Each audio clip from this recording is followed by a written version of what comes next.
Good roll. All right, maybe I'll take one more day off and knock out the rest of the work once I'm feeling up to it.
I got a new letter from an informant. Looks like the situation has changed again.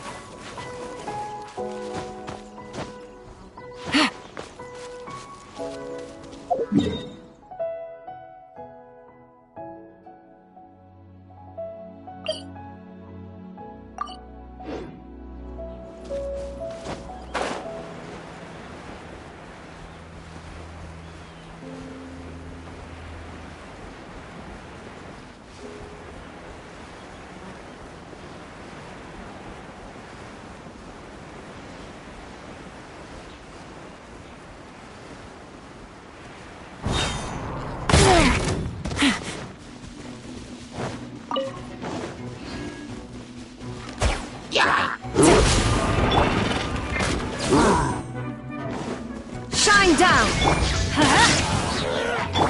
Go as one!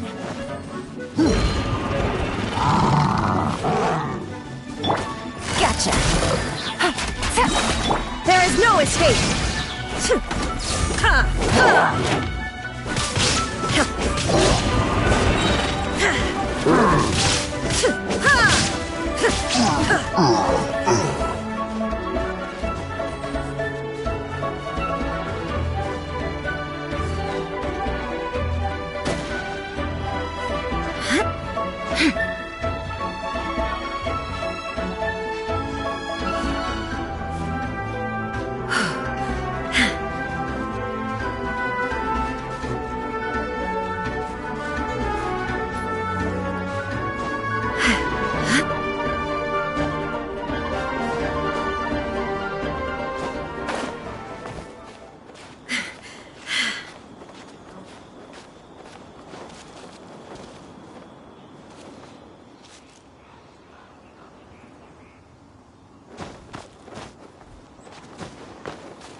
Shine down!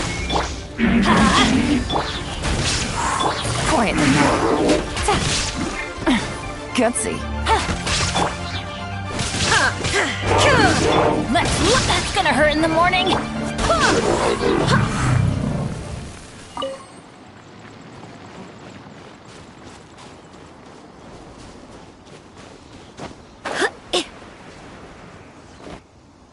Look up there! That's the Jade Chamber!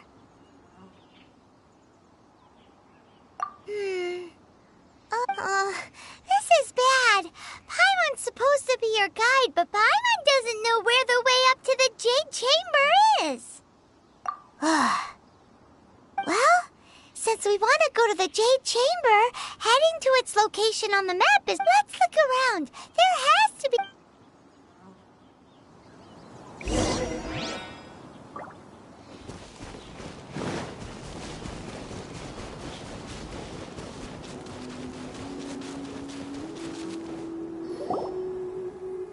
Hey, look! There's some sort of mechanism thingy. Since this is the right place, it must have something to do with the Jade Chamber. No way! Just trust Paimon's instincts.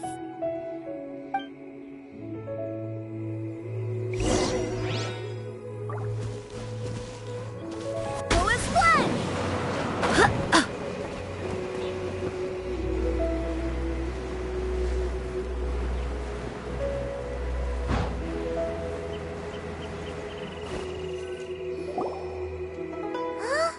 It only takes us up to here. Aw, if that wind current was stronger, we'd be able to reach the... Huh? Why? Or... Oh, Paimon gets it! Alright, let's follow your... Oh, hang on a moment. Looks like we've gotten close to the Guizhong Ballista. Paimon, why don't we shoot you up to the Jade Chamber using the ballista? Oh.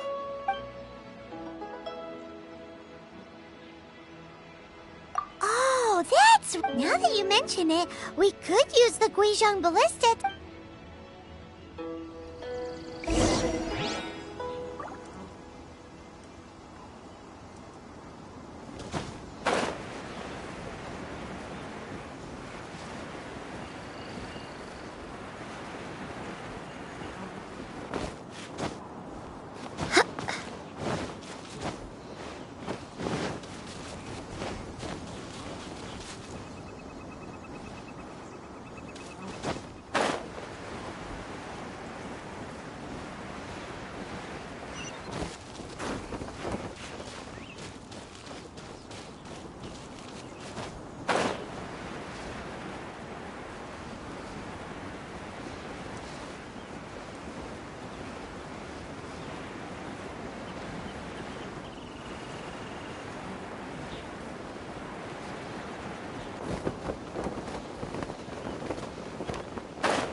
Halt!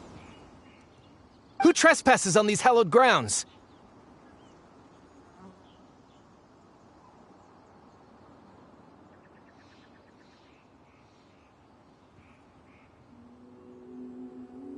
Exactly. We're invited guests. What makes you think you can treat it? No. Wait. Maybe this was Ningguang's plan all along. She pretended to invite us to the Jade Chamber, but set up a millilith ambush here to arrest us. Now Paimon's mad. You, over there. This is a trick, isn't it? How shameless. What? We're just on guard duty. What do you mean, shame? What nonsense! Seize these suspicious intruders at once! Well, here they come. Line them up and knock them down.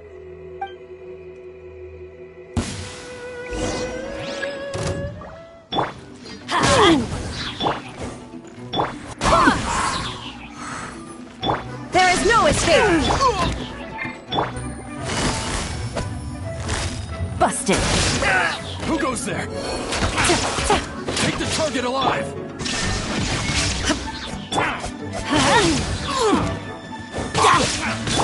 Go as one! Quiet now.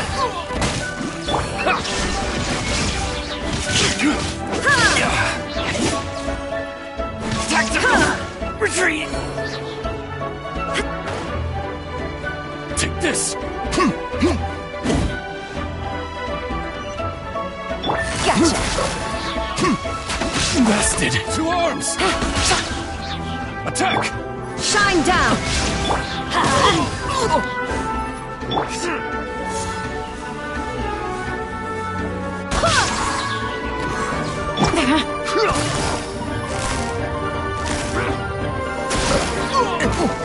Take the target alive. There is no escape.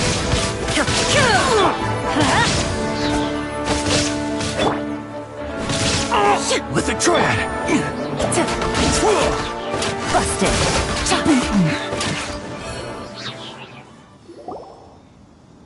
Stop. What's all this about?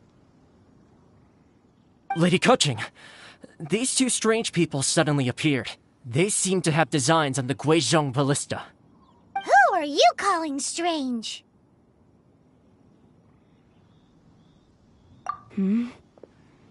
You want to go to the Jade Chamber? Who are you? We're invited guests here to look for the Liyue Qixing. Who are you?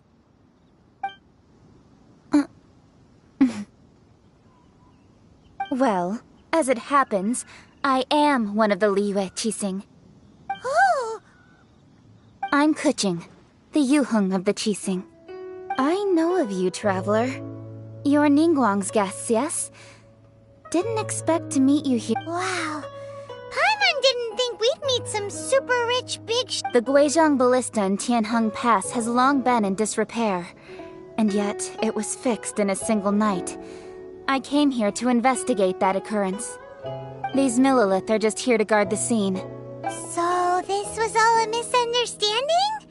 Paimon... Anyway, for a mortal to be able to repair an Adepti mechanism is quite the mystery, even to the Qixing. that was...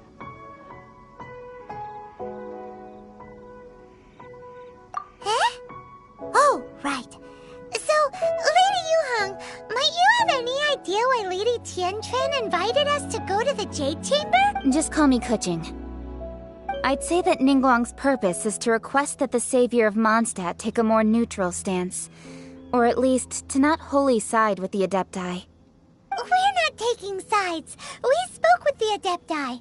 They want to protect Liyue as well.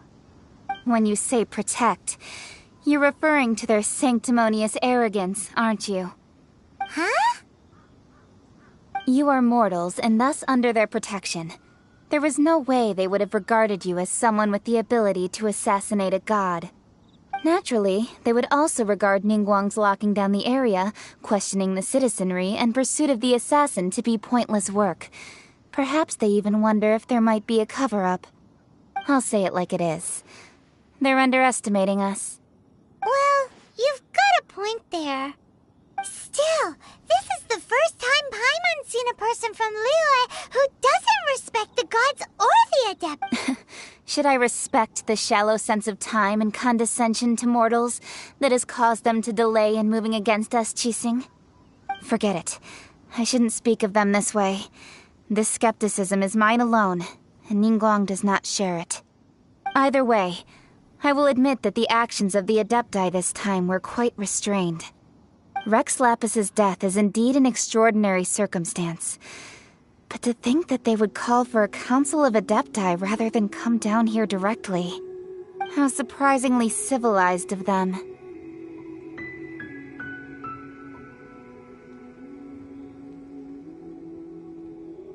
Well, for Ningguang, she would talk anything and everything out if she could. But I doubt we can do that here. The time of the Adepti has long passed. If even the Liyue Qixing don't want to face that truth, then what future is there for Liyue?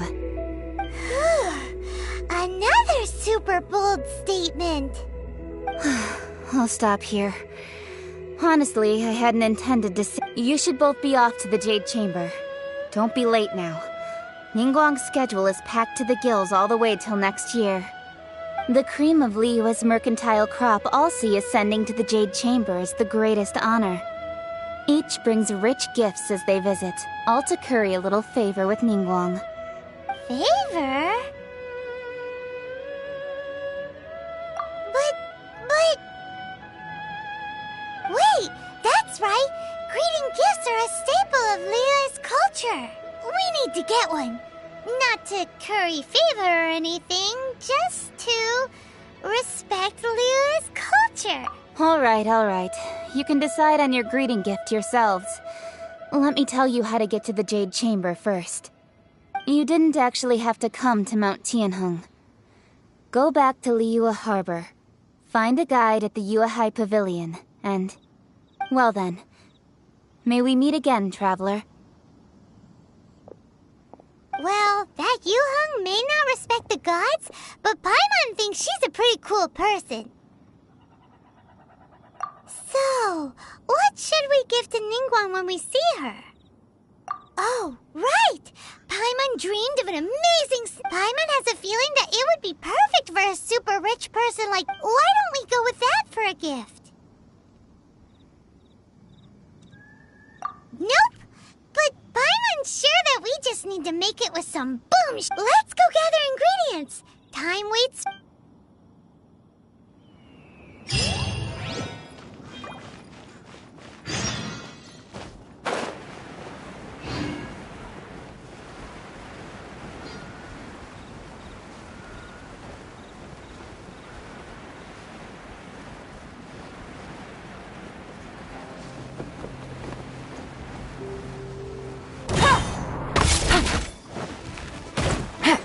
Quietly now. Let's light it up! Insolent! Ha!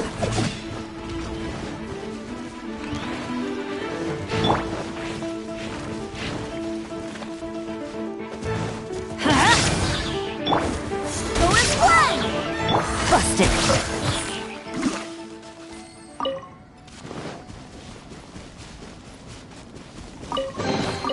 Treasure. One way to draw your target out of hiding.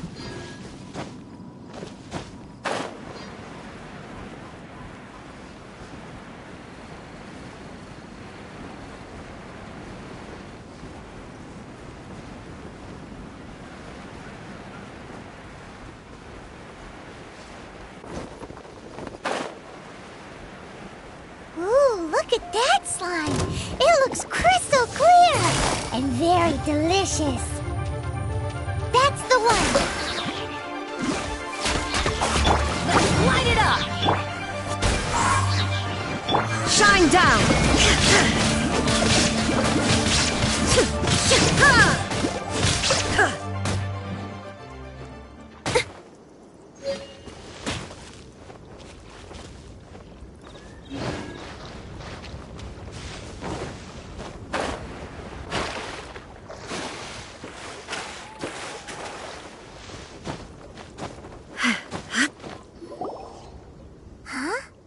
Is it just Paimon?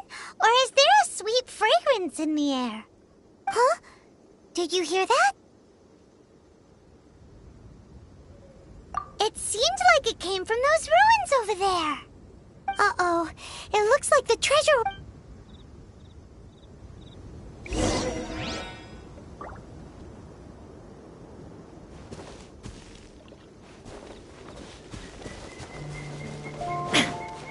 There's no end to Illusion this. shattered! You're open! You're open!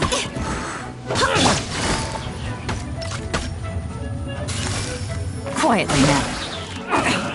There is no escape! Let's light it up!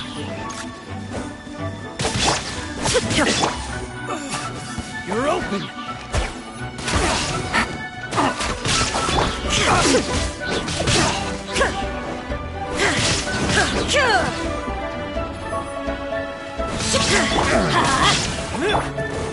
Illusion shattered!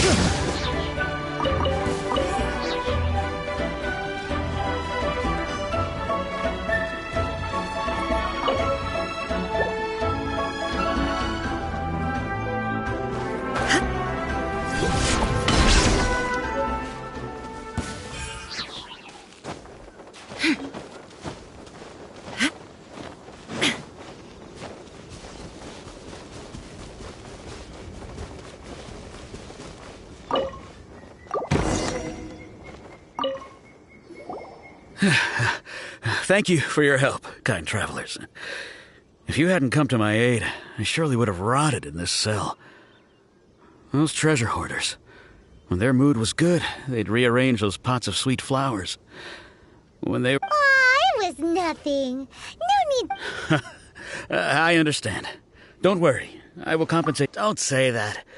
I only escaped the... I'm Meng Dan, a supplier for Mingxing jewelry in Liyue Harbor. I often walk around these mountains in search of antiques. I never expected that those treasure hoarders would have their eyes on the same ruins that I had. Before I knew it, they'd caught and imprisoned me. Is there anything that you lack? Antiques, treasure? Wait a moment. Actually... Oh? And what... Do you have a box that can store presents? We'd like a pretty one. The kind that you can use to... Of course we do. How can one sell antiques without gift boxes? At Mingxing Jewelry, we have... Now just give me a moment, and I'll let the boss know. You can go see... Great! Paimon sugar frosted...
Oh?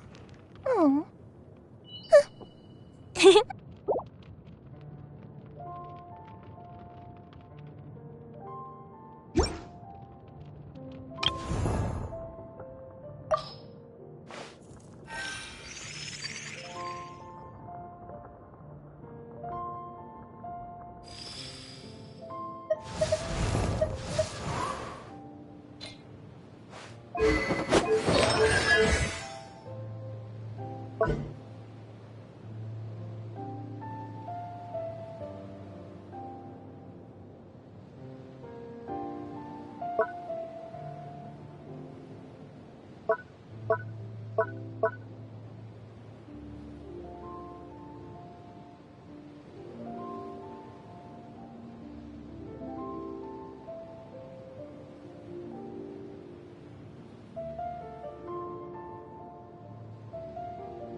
Told us that we could get a— Uncle Mung already told me about it.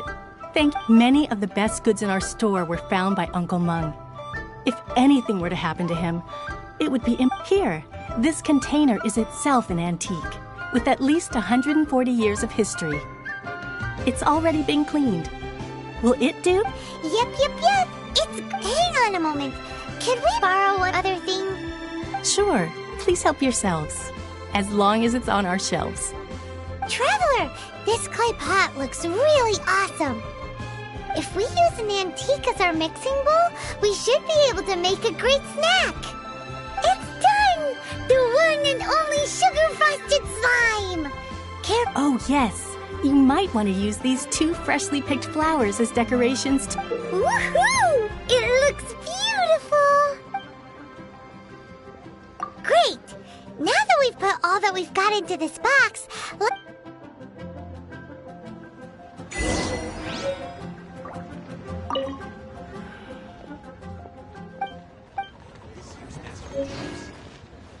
Thanks for saving Uncle Mung. Well, now. Thanks for saving Uncle Mung. Well, now.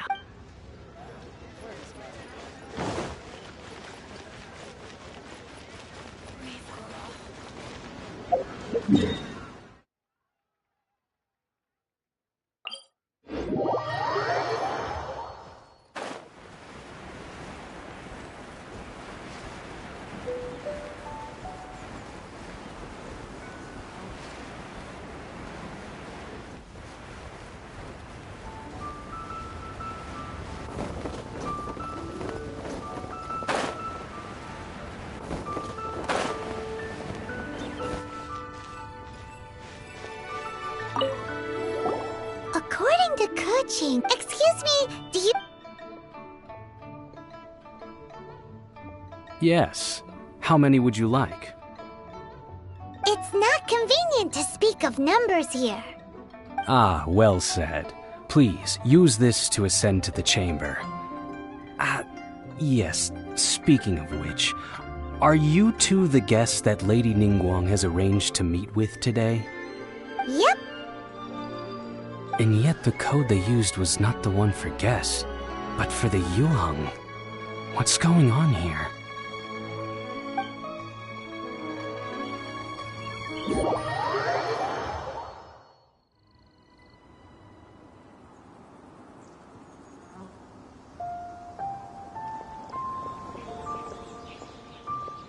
I've been waiting for you, returnee from Jueyun Karst. It's Ningguang! Since this is our first meeting, Oh, for me. You have my thanks. It seems that I have made things difficult for you, considering that you were supposed to be my guests. Oh no, it's nothing. This palace floats in the skies, higher than the peak of any mountain. From this vantage point, one may survey all of Liyue. I have been gathering the funds necessary to build it from the time I began learning the merchant's craft. And since becoming the Tianquan, I have spared no effort in hiring the best craftsmen to constantly extend it. At first, it was but the size of one room. Now, it is large enough to blot out the moon in the skies above Liyue. One day, I believe it will overshadow all 7 nations. Not many from outside Liyue earn the right to ascend to the Jade Chamber. But I have been in correspondence with the acting Grand Master of the Knights of Favonius, who spoke highly of you. As such, I have been putting eyes and ears out ever since you reached Liyue. What? And I finally got wind of your movements when you were on the way to Wangshu Inn. Wait! Was Vergoldet one of your people? Just Vergoldet? No. Everyone at Wangshu Inn is one of ours.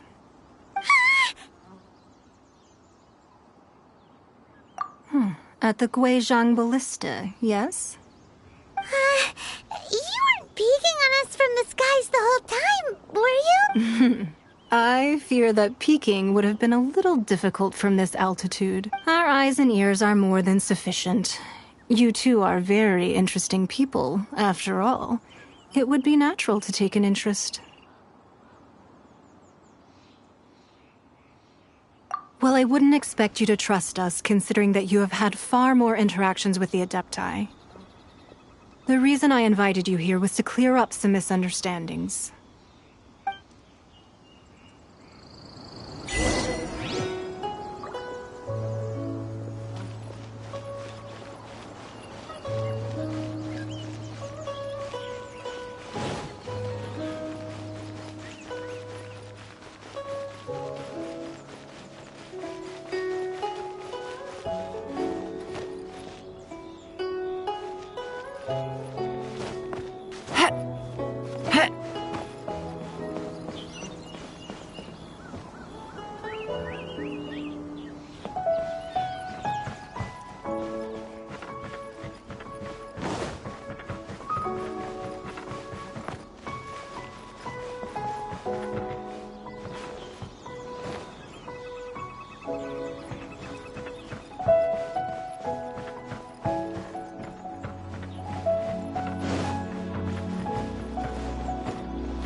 This world is full of unsolved mysteries.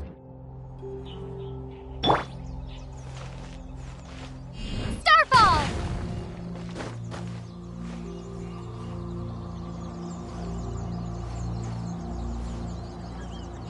Ha!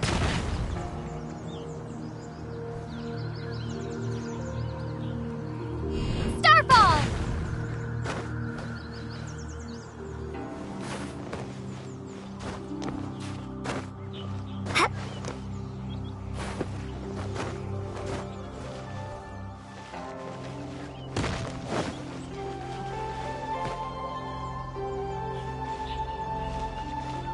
Drop!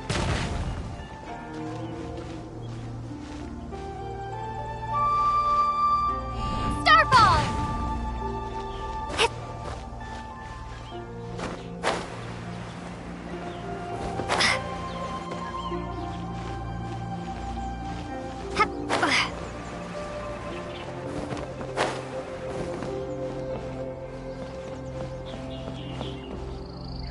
Drop!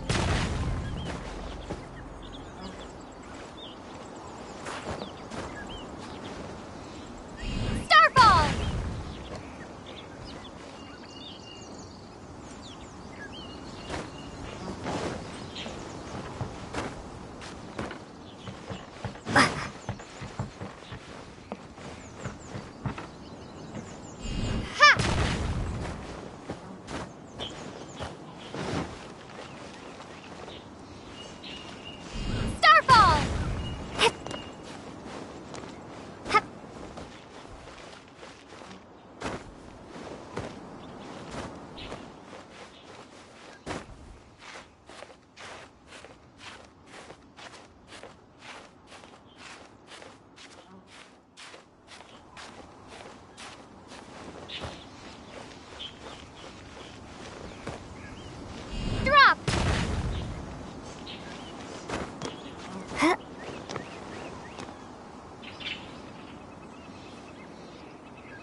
Ready for anything.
Let's get out there and make some friends.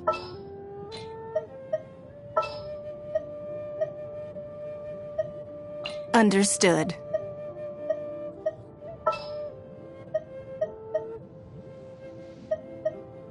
Are you going to hold a festival? Come with me.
Even if an antique is priceless, the happiness it brings lasts for only the moment that you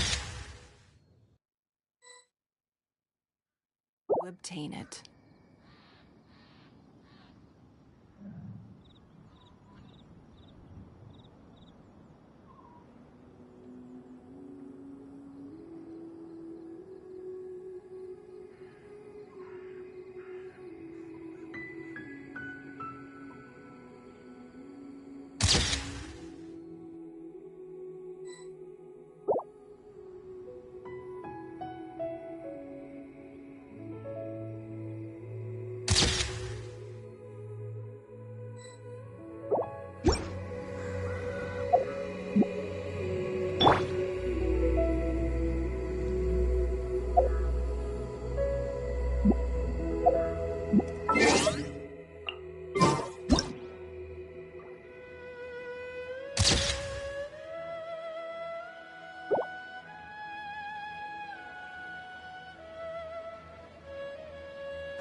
Oh.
Fireworks are for now, but friends are forever.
If you ever want to trade tactics, I'm always ready.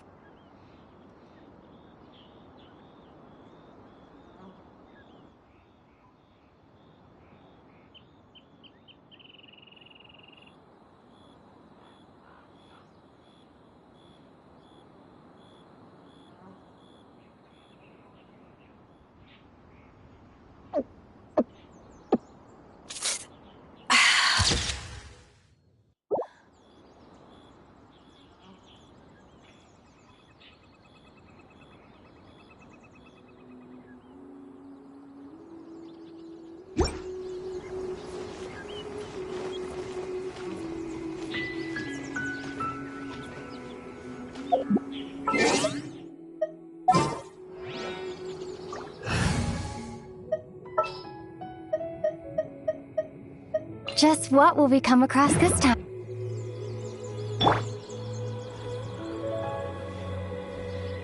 Starfall!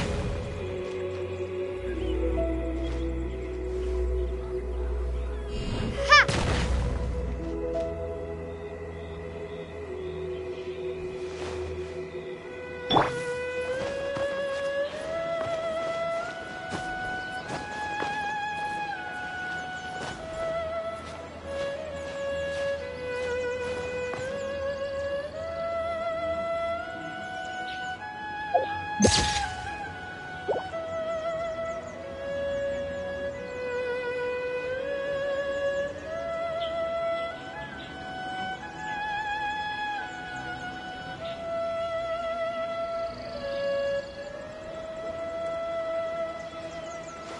If you ever want to trade tactics, I'm always ready.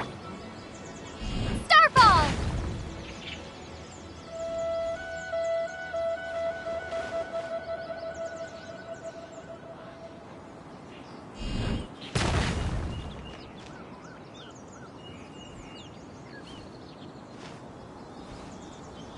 Ha!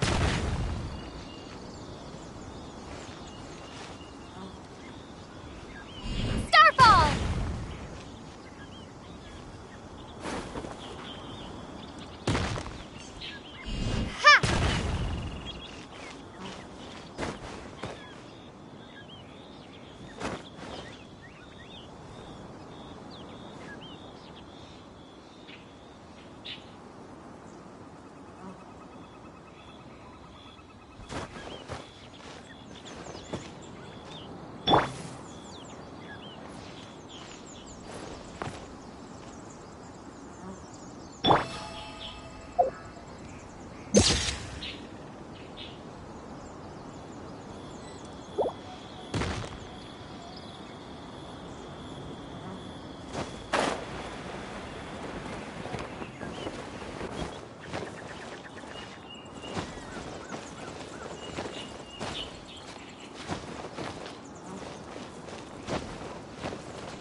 Drop!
Drop!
The campaign begins.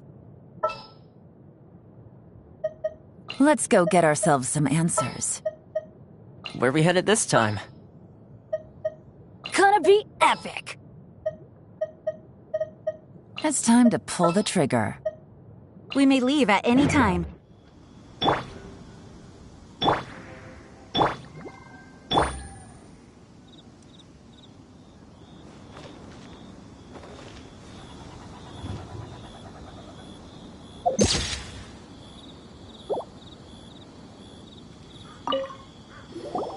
I believe that you've heard of the Archon War.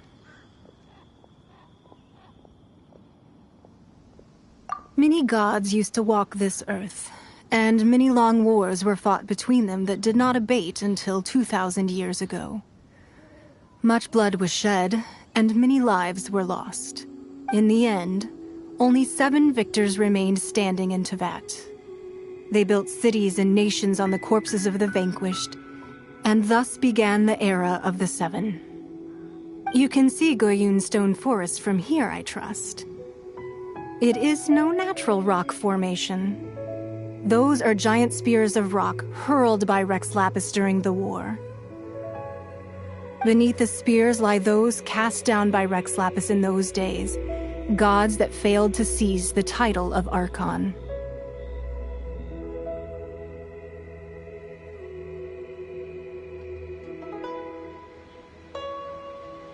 Not only is it true that gods may die, but so too has the membership of the 7 changed over the last 2 millennia. Rex Lapis's passing is an unimaginable disaster for Liyue, but the Order of the 7 will not collapse simply because of that. Another Lord of Geo will arise sooner or later. Yet, how are we to forget Rex Lapis?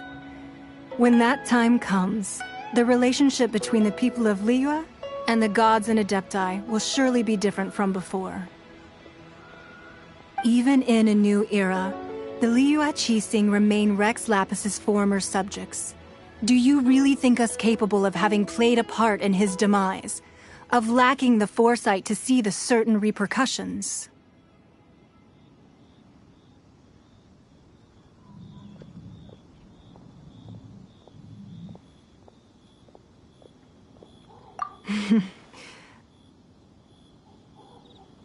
That day at Yujing Terrace, it was also very sudden. Even I was caught completely off guard. You were there, you no doubt saw. But our enemy has long lain hidden within the harbor. If we do not act against them now, they will surely gain the upper hand. Hiding the Exuvio was a necessary maneuver to take the initiative back, to play the spider while our foes scurry about. Who's this enemy you're talking about? What do you think, traveler? Huh? What are you two talking about? Well answered.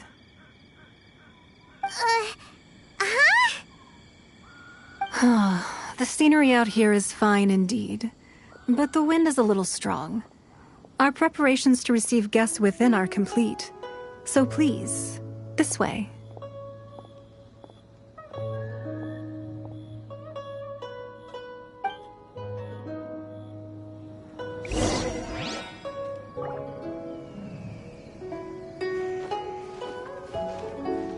There is no escape!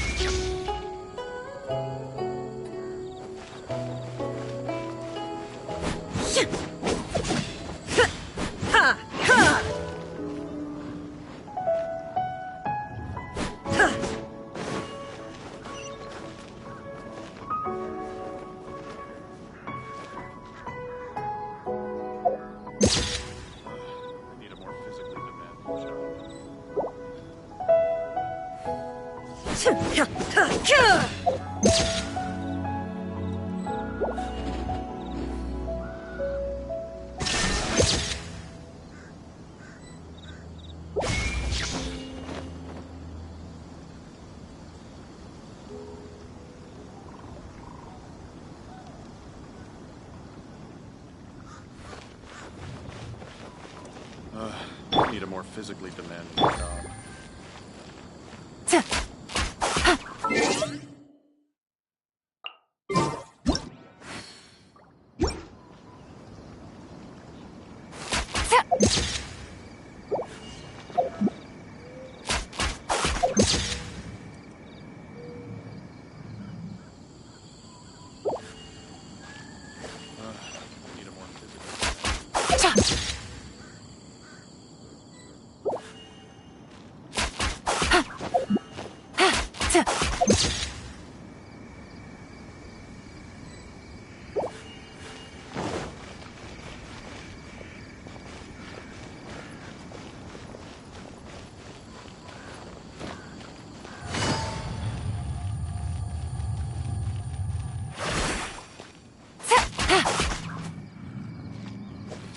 I need a more physically demanding job.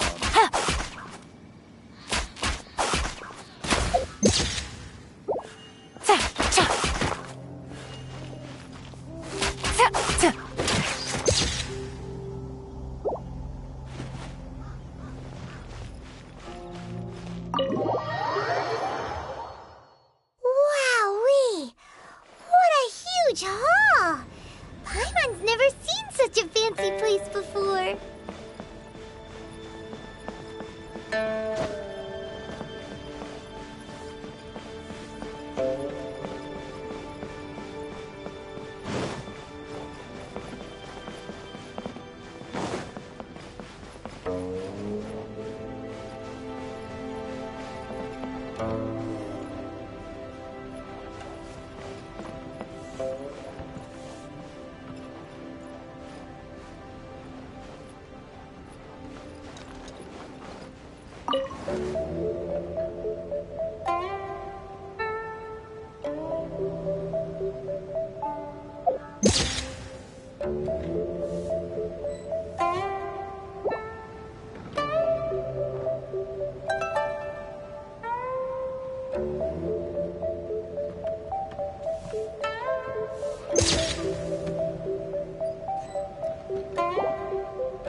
Good roll.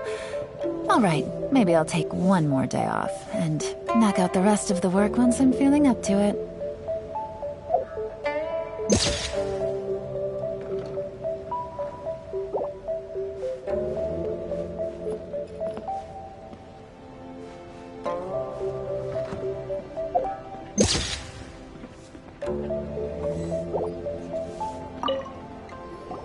Be at ease, you two.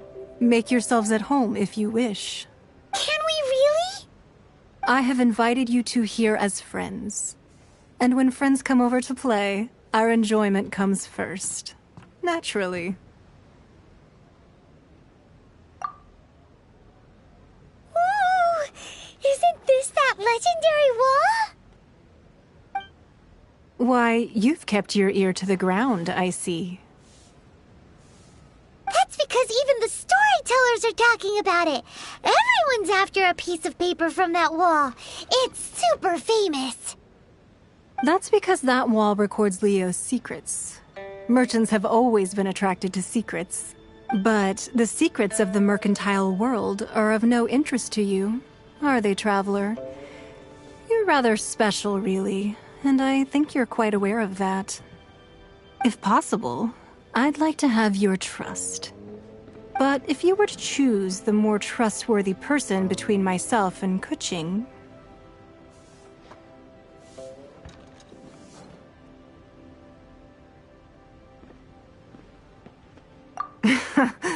You'd pick Kuching? Nah, I had a feeling. I originally thought her a bit too hard-headed. With someone of her character on the Qixing, I've had some extra messes to clean up behind the scenes. But after she said those words, the time of the Adepti has long passed. If even the Liyue Qixing don't want to face that truth, then what future is there for Liyue? Well, I must say that quite a few of my doubts have been dispelled. I won't deny that Rex Lapis's passing seems advantageous to us. But, for Liyue's sake, we cannot allow ourselves to be shackled by rumors of our usurpation of power. Indeed, it seems that you understood what I meant to say from the very beginning. I called for the gag order and for the Exuvia to be hidden to temporarily stabilize the situation, and also to prevent something similar to the incident in Mondstadt. With Rex Lapis's death, the Fatui have busied themselves with many clandestine actions beyond their diplomatic remit. As the Tianquan, one responsible for Liyue, I cannot be too concerned with appearances when opposing them. Allowing the rite of parting to take place was also meant to buy some time for us to take control of Liyue's administration. It's exactly as Zhongli said. The Qixing only provided the venue for the rite so they could use us for their own ends. Wait, that's right. Speaking of ends, could I say one other thing? Of course. Paimon's heard that anyone who sends a greeting gift gets a little something in return. So, does that include us? It's all right. I like direct people. Well, we have made quite a bit of trouble for you recently. How about this? You can pick any one object here as you please, and you may take it with you. Yay! Paimon was just waiting for you to say that! Let's see, what should we get? One of the sheets on that wall! Don't look at Paimon like that! One of these sheets of paper will sell for crazy prices, even if it's only as large as Paimon's fingernail. Just imagine how much more a whole untorn sheet would sell for. one! The biggest one! Take it easy.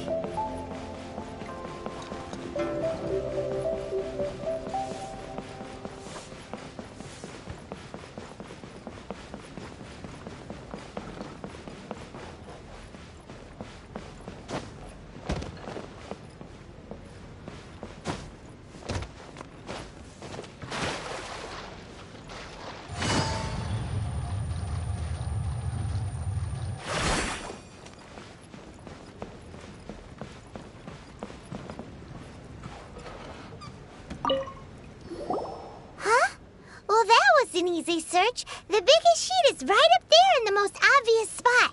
Let's go with that one.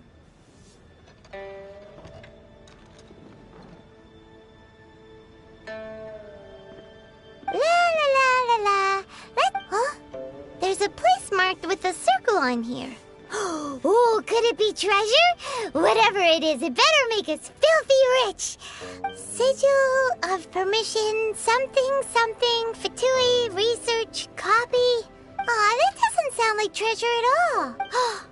This piece of paper shows that a Qixing spy discovered traces of classified Fatui research on the Sigil of permission.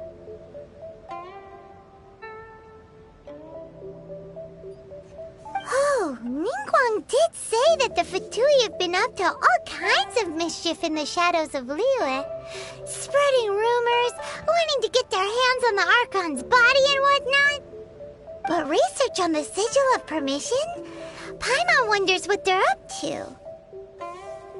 Speaking of which, there's also some connection between you and the Sigil of Permission.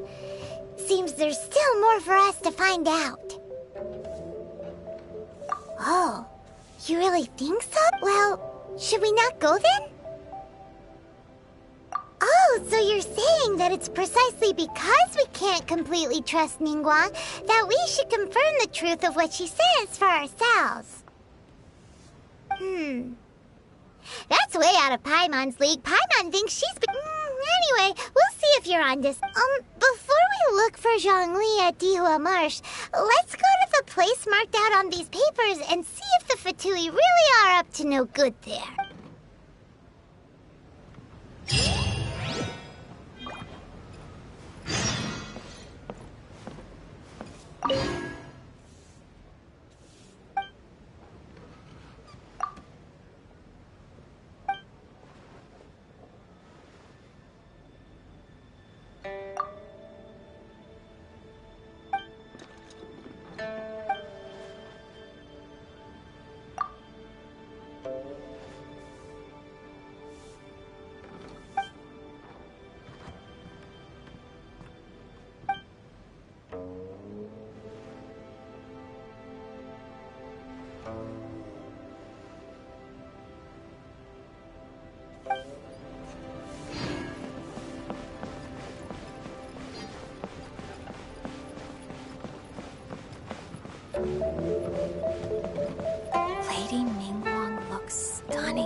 Lady Ningguang looks stunning.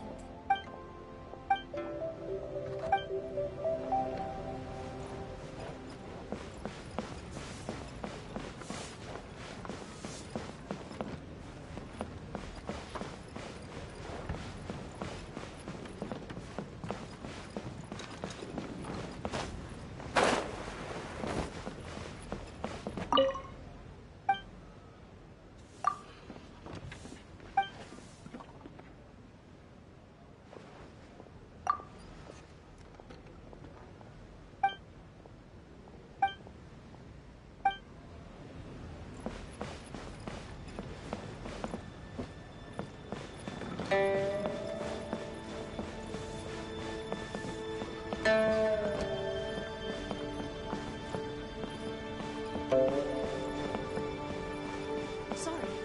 Anything business related? So, have you made your choice?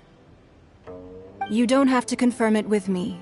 Just choose one and take it. Afterwards, why not sit down for a while in the Jade Chamber? Or have a short stroll? Rest is also an integral part of any journey. Come now. There's no need to stand on ceremony. Loosen up a little. It's confidential.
Good roll. All right, maybe I'll take one more day off and knock out the rest of the work once I'm feeling up to it.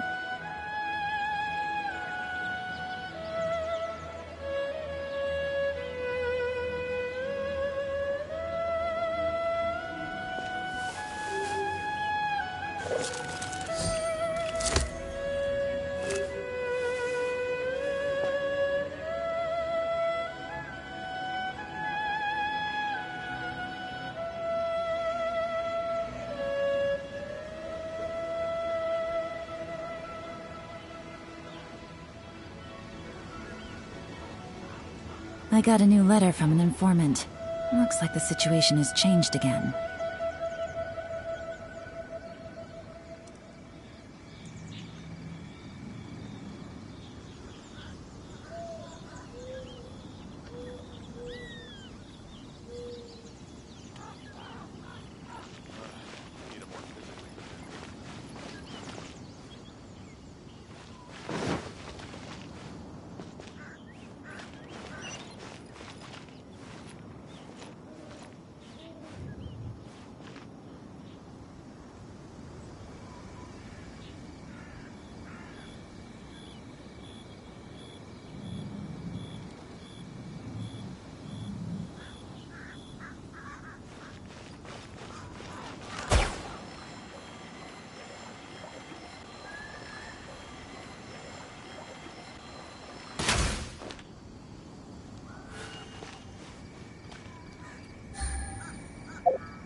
Just when will work resume?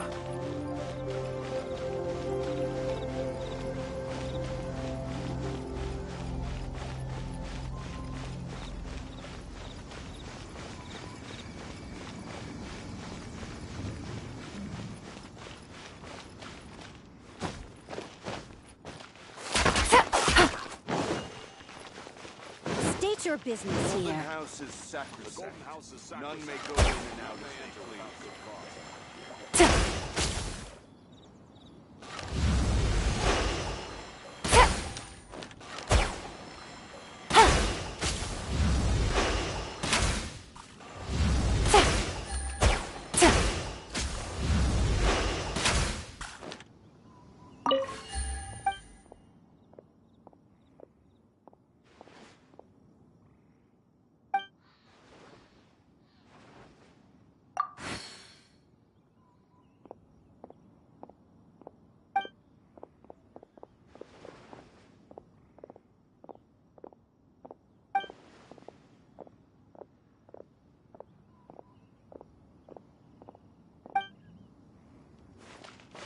State your business here.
Genshin written down on this piece of paper. And they look really mad at us, too. Have a load of this!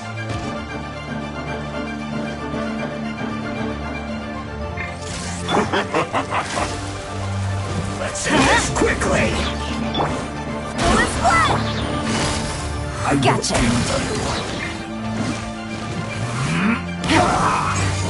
Illusion shattered! Why do they never miss? Going in! Barbados, guide us. Game's up. Fun is over. Do this quickly! This is trouble. Torn to oblivion! I guess this is it. Roasted fried. There is no escape! This was well done.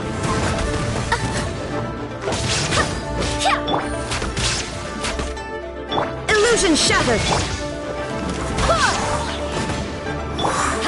Roasted fried. Let's play! Quietly now. This was well done. There is no escape! You need to hurry up. Adventure time. Roasted fried. Gotcha. This was well done. Illusion shattered! Get out of here! Take cover!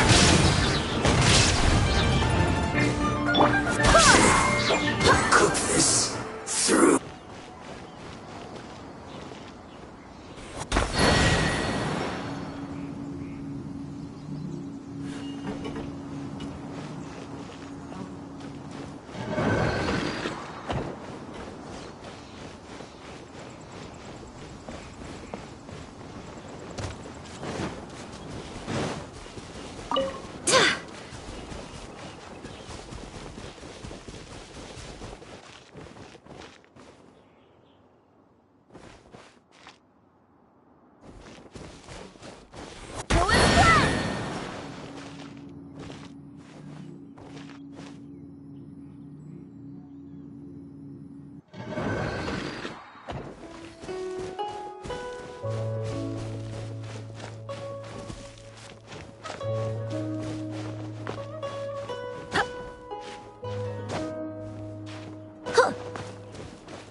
Take it easy.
it up!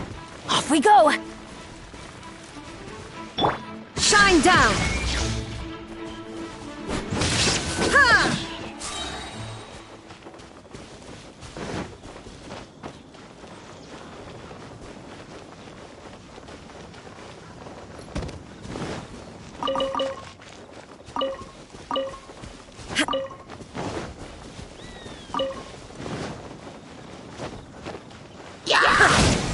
Detached from the world.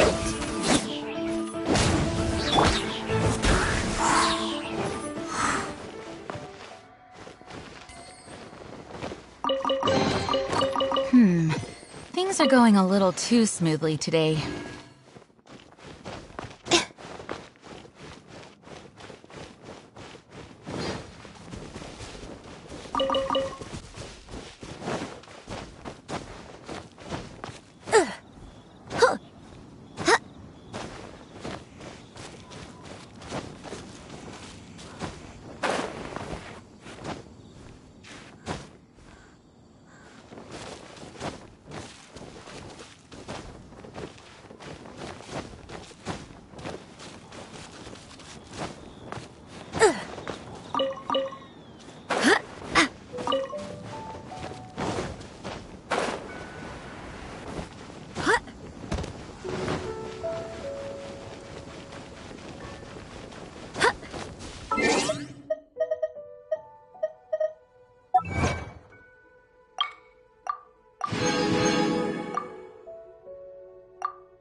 Should be fun. There is no escape! Let's light it up! Quietly now.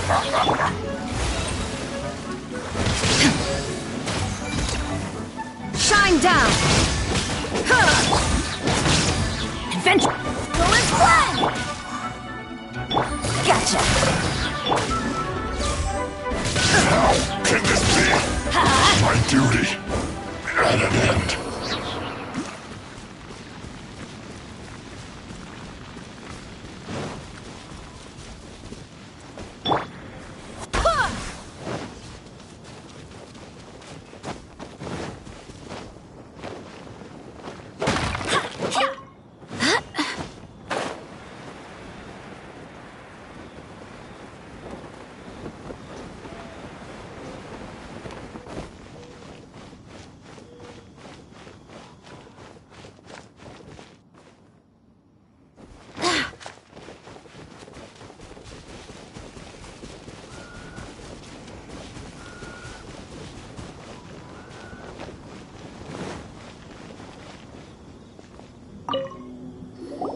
There are so many talismans here.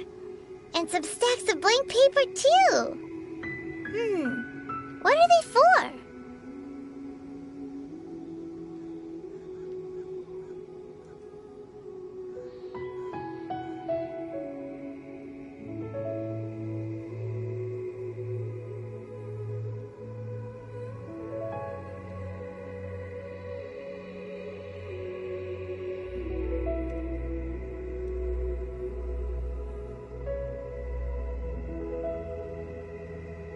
Paimon's seen this pattern before, but where?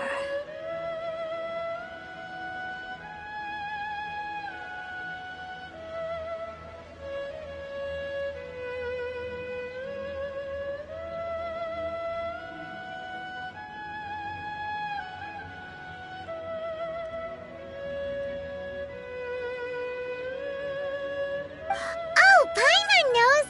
It looks just like the sigil of... But how did it relic of the Adepti end up in the hands of someone like Child? Suspicious.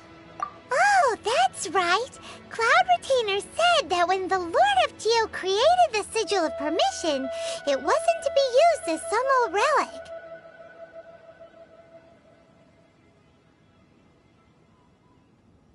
Talismans like that were once used in the Archon War to channel divine powers. Maybe the Fatui are copying the Sigil of Permission in hopes of achieving a similar effect. Being able to channel divine power in battle? Whew, that sounds pretty dangerous.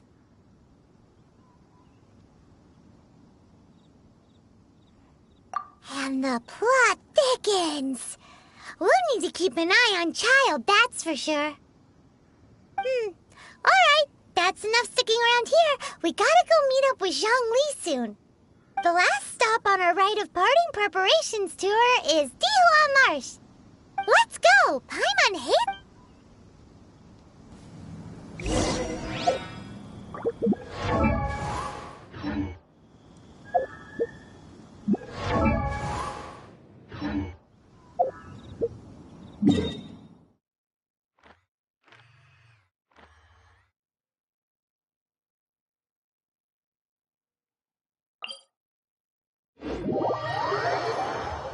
Onwards. We have work to do.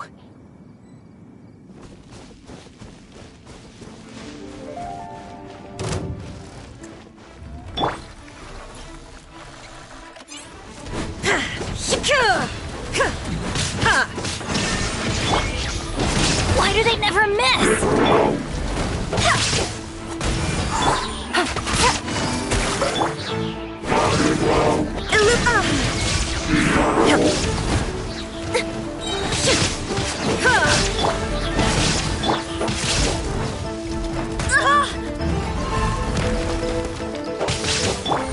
Quietly now. Shine down!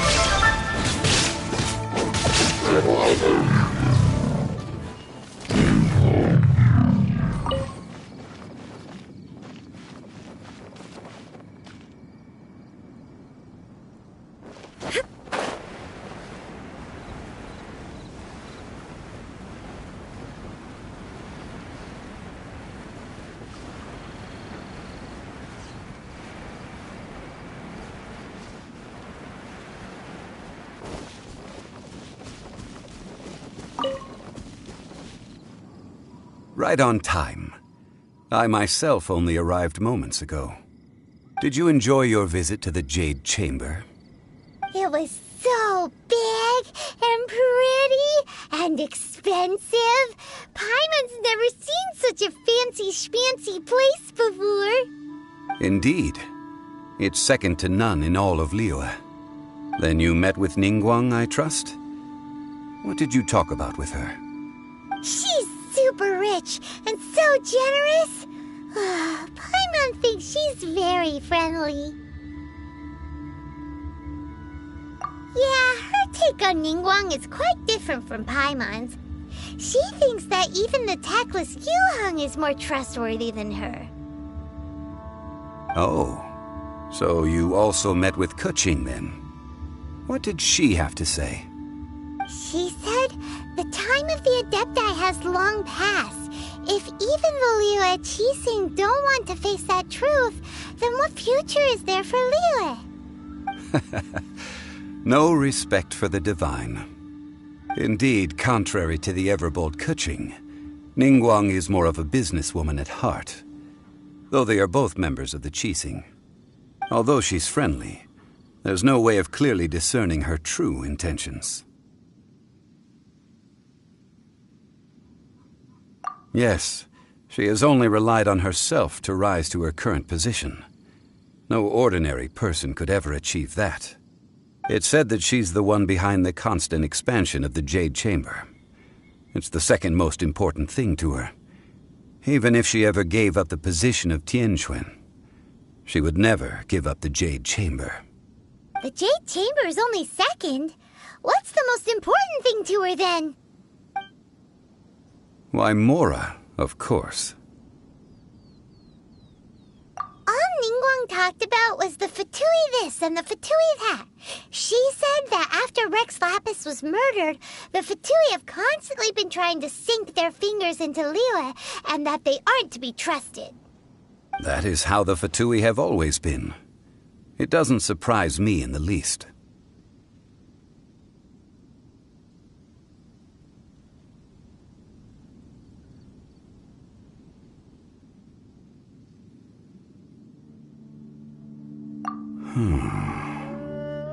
No matter what they may be planning, you must be careful when dealing with the Fatui. Always be on your guard. So, is there anything we need to get for the rite of parting in Dihua Marsh? Yes, as a matter of fact, there is. Today, we'll be gathering wild glaze lilies. Glaze lilies? Well, why did we come all the way out here? Doesn't the garden in Yujing Terrace have some? Even Qingse Village has glaze lilies. Oh, right! Paimon remembers that Madame Ping is always tending to flowers. Maybe we could ask her. No. Those lilies have all been gardened by people. They won't do it all. Dihua Marsh used to be full of glaze lilies. It is a sort of joyful flower that listens to human song.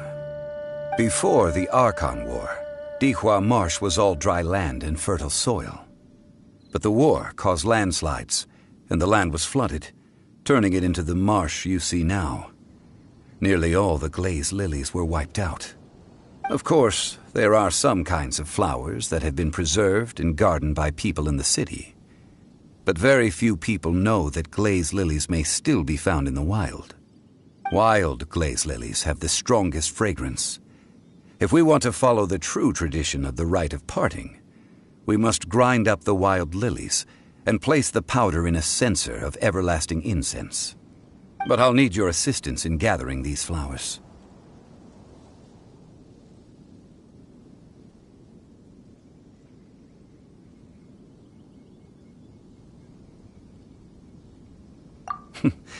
That's correct. Your singing will surely bring out the strongest fragrance from the flowers.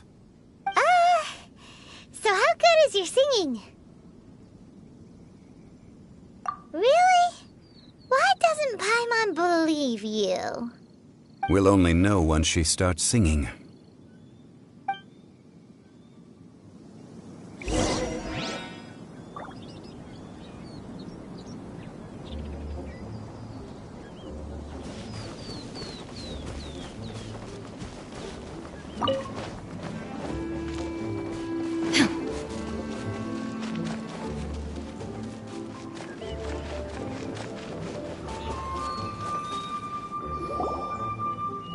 It's time to sing, whenever you're ready.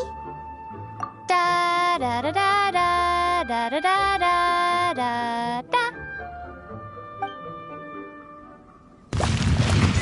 What happened? These flowers are jumping. They look really angry. Is it because you sang a song for Mondstadt that they don't understand here in Liyue?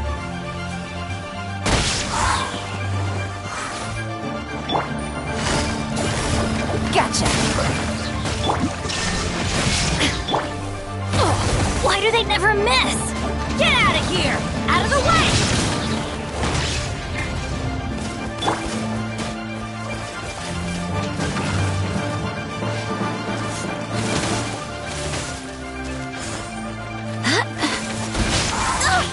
Barely a scratch! Quietly now.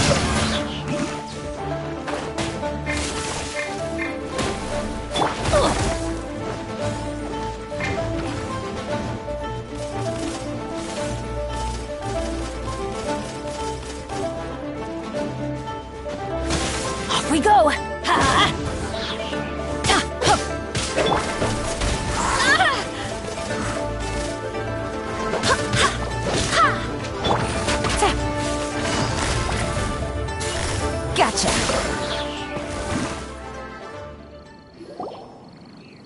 Those weren't glaze lilies. Glaze lilies wouldn't hit people. This little monster is known as a whopper flower. Strange.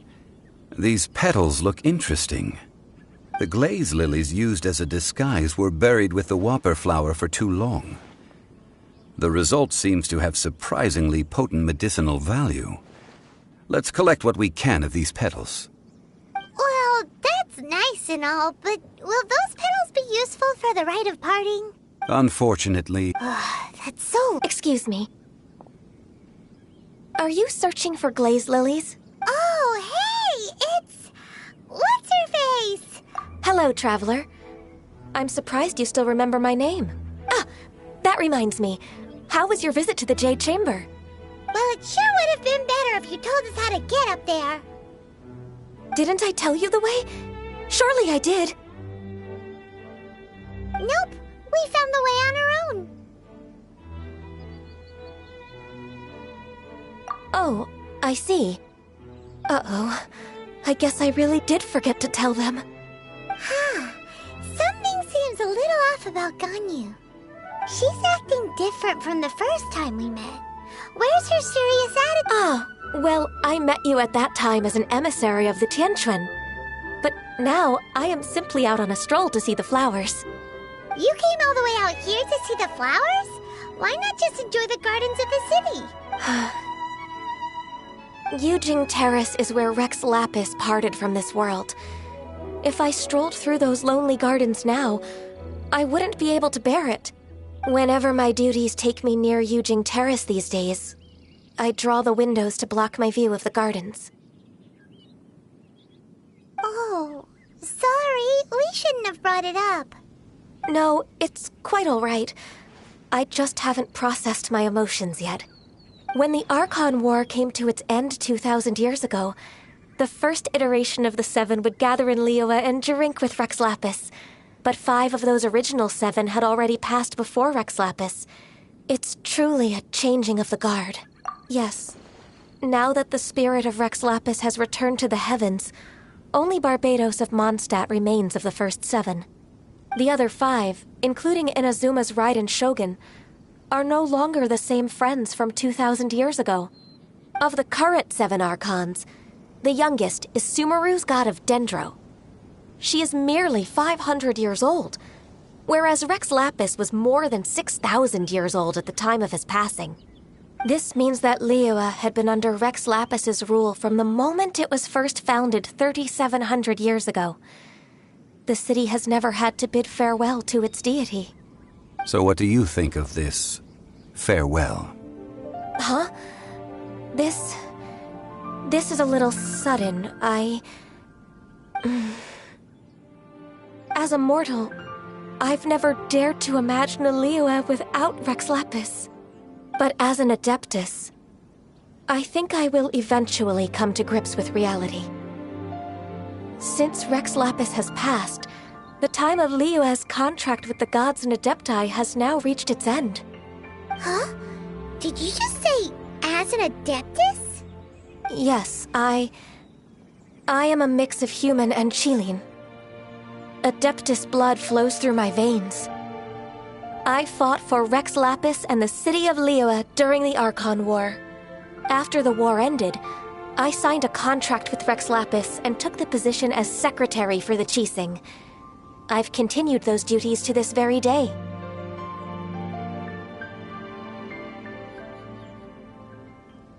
Well, let's save that conversation for another day. You say that you are here looking for glaze lilies? I also know where wild glaze lilies can be found. See, I've just picked one myself. Here, you may have it if you wish. We dare not refuse it. Oh, so did you sing a song before you picked the lily? Indeed, I did. I know this tradition well. In fact, I sang a local Liyue ballad to it. Wow, so you really know your stuff, too. Thanks, Ganyu. No, it is you who I should be thanking. If not for this chance meeting, I never thought that I would be able to contribute to the upcoming farewell for our ancient lord. If you would excuse me, I should return to my work now. Good luck. And that just about does it. Our preparations for the rite of parting are mostly finished. Given the ease of picking glaze lilies, I think this was a fitting end to our tasks. in more ways than one. Yeah, Paimon can already imagine him starting a business in Liyue. I've had enough ventures in my life already. Beginning a new undertaking is always difficult at first, and requires no small amount of effort. And once business is at full steam, the stress of it all only wears away at you over time. So you must be careful to take the time to step back and re-examine yourself. If left unchecked, the wear and tear on your heart may go well past mending. Wow. See? Xiangli sounds like he's already seen it all. Alright, I think it's about time we head back to Liyue Harbor now.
Navigating the world is a whole lot easier with a few different identities to choose from. Need me to come up with some for you?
I got a new letter from an informant.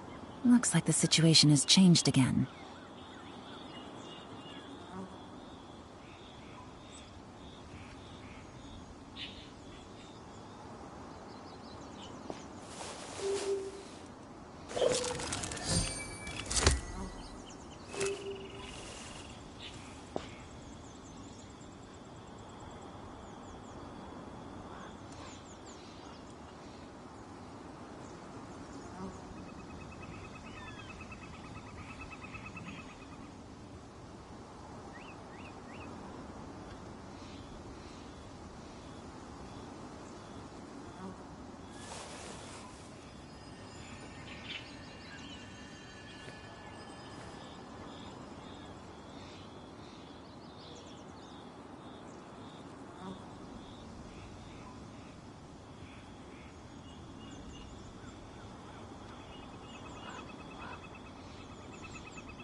Good roll.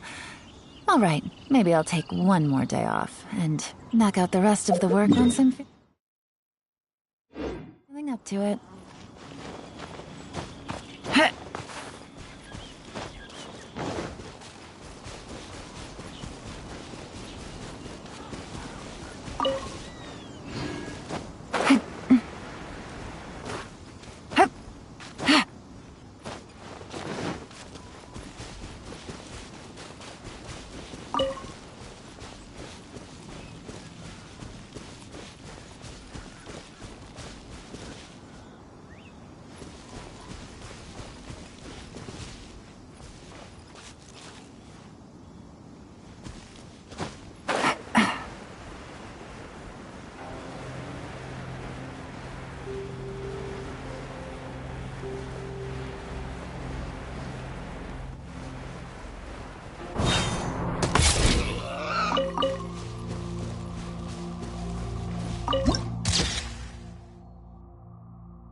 What happened?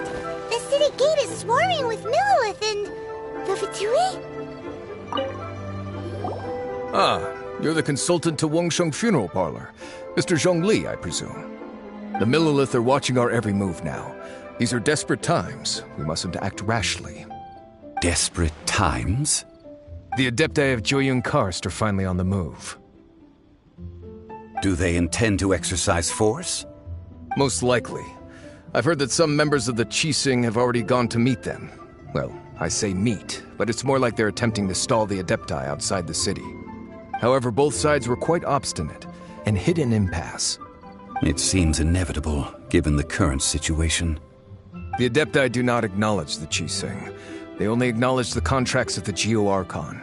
If the two sides come to blows, Liyue Harbor will be in no position to stop them. Surely the Liyue Qixing are not the sort to give in so easily. Their boneheadedness is known throughout the lands. Yet it's because of that obstinacy that mortals and Adepti are now on the verge of conflict. And what now? How is it that the Fatui have come under fire? That's all Ningguang's doing. She proclaimed that in these tumultuous times, the Millilith must rein in the actions of the Fatui. Only now do they want to start keeping tabs on us? That's the Qixing for you. Anyway, Mr. Zhongli, you're one of Child's close associates. Please understand that your actions will reflect on us. Don't let anyone catch you off guard. It looks like things are about to boil over in Liyue Harbor.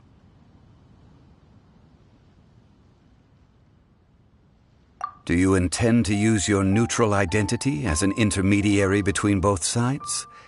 Or will you use your sword to turn the balance? Neither path is an easy one. Oh, by the way, Mr. Zhongli, we've heard that the Wangsheng Funeral Parlor has also been caught up in all of this. They're currently squaring off with the authorities at the gates. Things are taking a turn for the worse. I'm afraid I must leave now to handle things back at Wangsheng Funeral Parlor. I hope that Master Hu has been able to keep things under control for the moment. Consider your next course of action carefully, Traveler. If you're trying to prevent an explosion, it may be wisest to look for the fuse first. Having connections with the Fatui seems to be quite the double-edged sword. So what does Zhongli mean by looking for the fuse?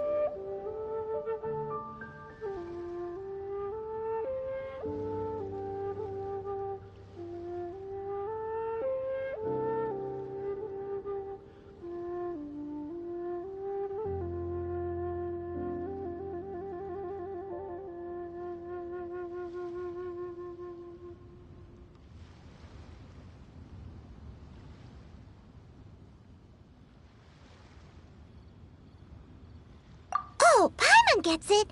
If there's anyone that wants to see the whole city turned upside down, it's definitely him. He must be waiting for the moment when no one is watching to do something really bad. But where could we find him now? Where would he go at a time like this?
Wow!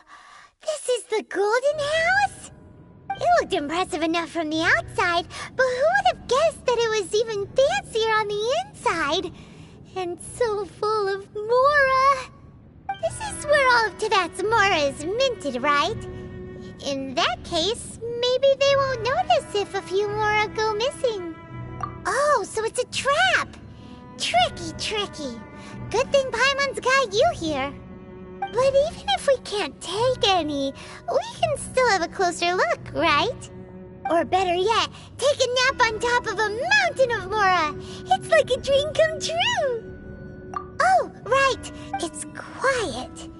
Too quiet. Huh? Look! What happened here? Uh-oh. Paimon smells trouble. Quick! We have to go make sure that the Exuvia is all right.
You've already fulfilled your task as guides, so why do you still linger here?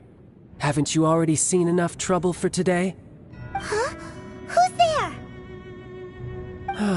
If you were Fatui, I imagine that you would be entitled to a generous reward from the Tsaritsa herself. But now, you're nothing but dross, and you're in my way.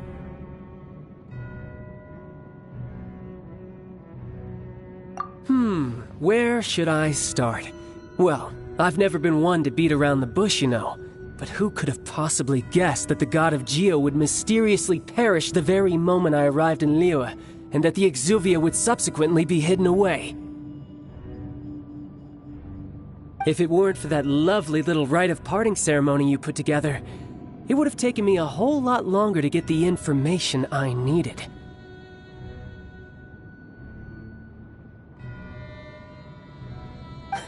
Stopping the Mora Mints, hiding away the Exuvia. The Qixing are really pulling out all the stops this time. So you've been planning to take the Gnosis from inside the Exuvia all along? As one of the 11 Fatui Harbingers, it's my duty to see the will of the Tsaritsa fulfilled. She will get that which she desires.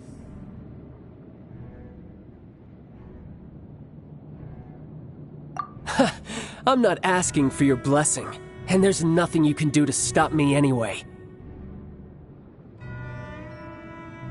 The time for discussion and diplomacy has already passed. I mean, if it were up to me, I would have skipped that stage to begin with.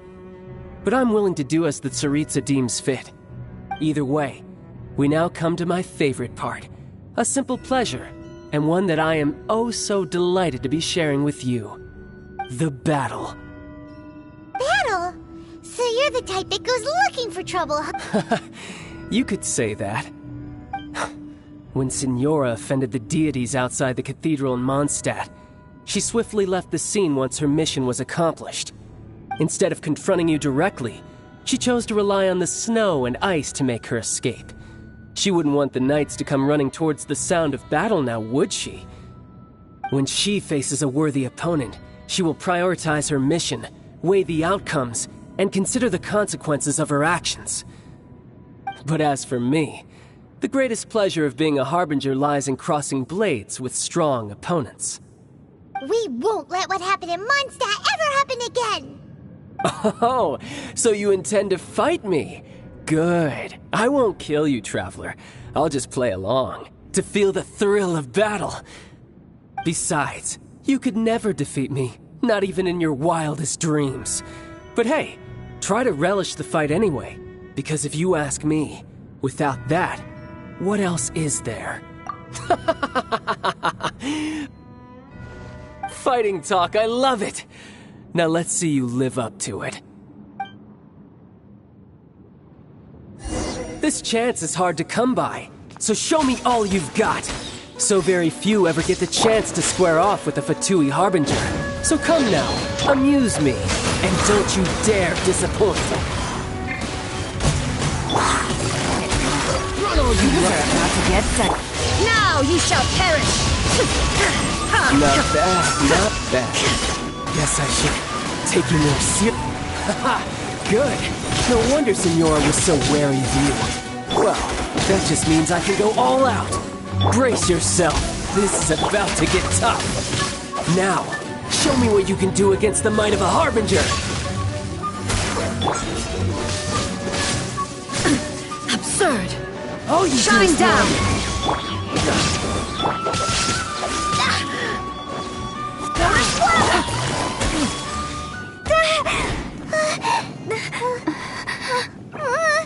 Not bad. Your swordsmanship is quite impressive. But that's about as far as you'll get.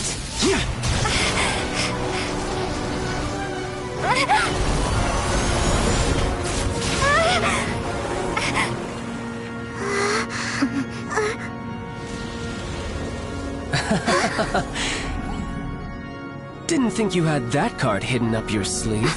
You were just playing us to get close to the Exuvia! Oh, quiet down. Stop acting like some wide-eyed recruit. You've seen this world. You of all people should know. This should have been expected! Well then, I'll be taking Morax's Gnosis now!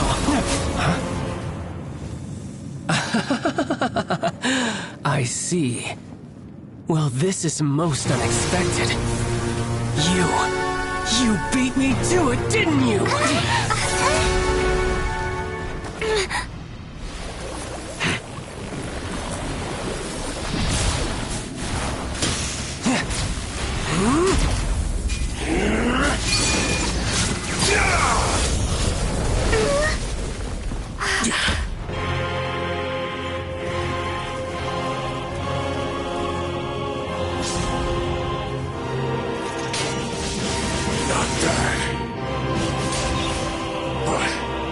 This is going to cost you!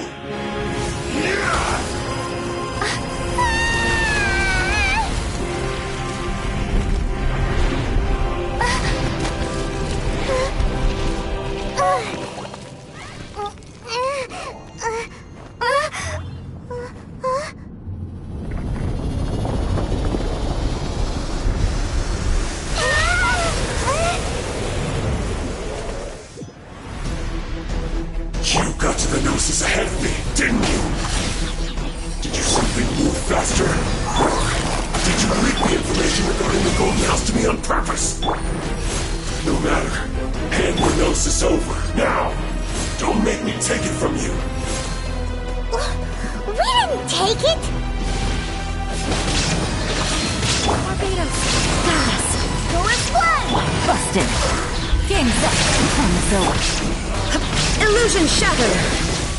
Some you win, and some you lose.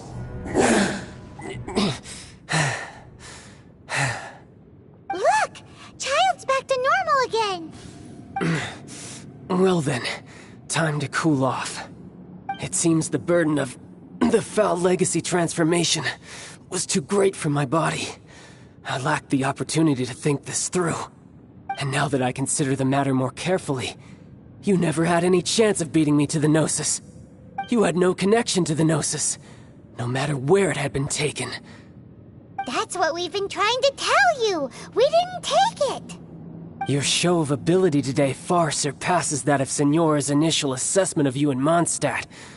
Tell me, how could that be?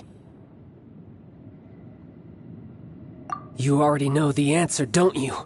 I can see it in your eyes. But if that is a secret you wish to keep, I guess I'll just have to curb my curiosity. This battle has already left me satisfied. Anyone who strives as I do to grow stronger shall be called a friend, even if our friendship can only be shown in battle against one another. Pretty sure that's not the normal way to make friends. Unfortunately, I must bring this amiable conversation to an end. My quest still beckons. Given that the Gnosis wasn't taken by anyone, then we must look once again to the beginning. Perhaps it was never in the Exuvia to begin with. In fact, it might be that the Exuvia was just a diversion of sorts. What? So you mean that... Yes, it appears so. Interesting to say the least. It seems that the guardian deity of the capital of commerce is also well versed in little maneuvers beyond the boundaries of contracts. As such, we must now look to our backup plan. Backup plan? I had hoped it would never come to this, for the weak will be swept away in the process. The truth is, the world belongs to those who pursue strength. I seldom willingly involve myself with the weak. Unfortunately, we cannot be picky about our methods as Fatui Harbingers. Children must all learn to eat their vegetables sometime. So what are you planning to do? I will awaken the god that lies dormant beneath Guyon's stone forest. A god? Osial, overlord of the Vortex, who was defeated by Morax, the Geo-Archon in the Archon War, and who has remained pinned beneath the waves by the Geo-Archon's stone spears ever since. If such an ancient god were to be unleashed upon Liyue Harbor, defenseless without the protection of its deity. Do you think the cunning Rex Lapis would just stand aloof and watch the ensuing destruction? But the Archon War ended 2,000 years ago. How can an ancient god appear in a world now overseen by the Seven? Simple. I've already prepared the means to awaken it. Hey, those are sigils of permission! Oh, Paimon remembers now. The Fatui have been researching them. Indeed. The one that was given to you was just a byproduct of our research. With the power of so many sigils of permission concentrated in one place, along with that which was bestowed upon me as a harbinger by our Tsaritsa, breaking the subduing might of the Geo-Archon spears for a time should be no obstacle. Using the powers of ancient gods in such a situation fails to interest me, and is largely against my principles. But knowing that such an action will not only force the Geo-Archon to show its hand, but you as well, that makes matters a little more intriguing.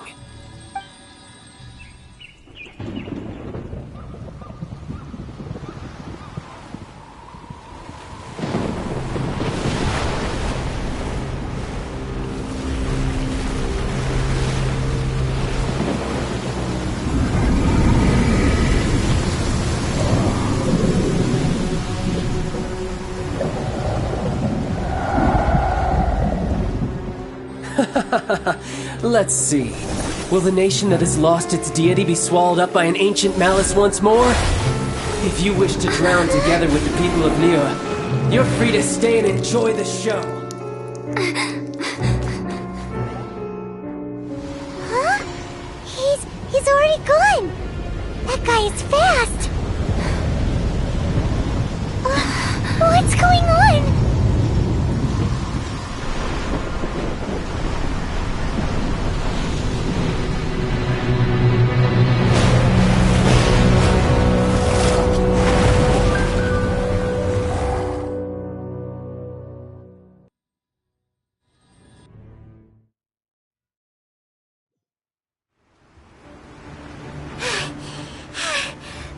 Exhausted.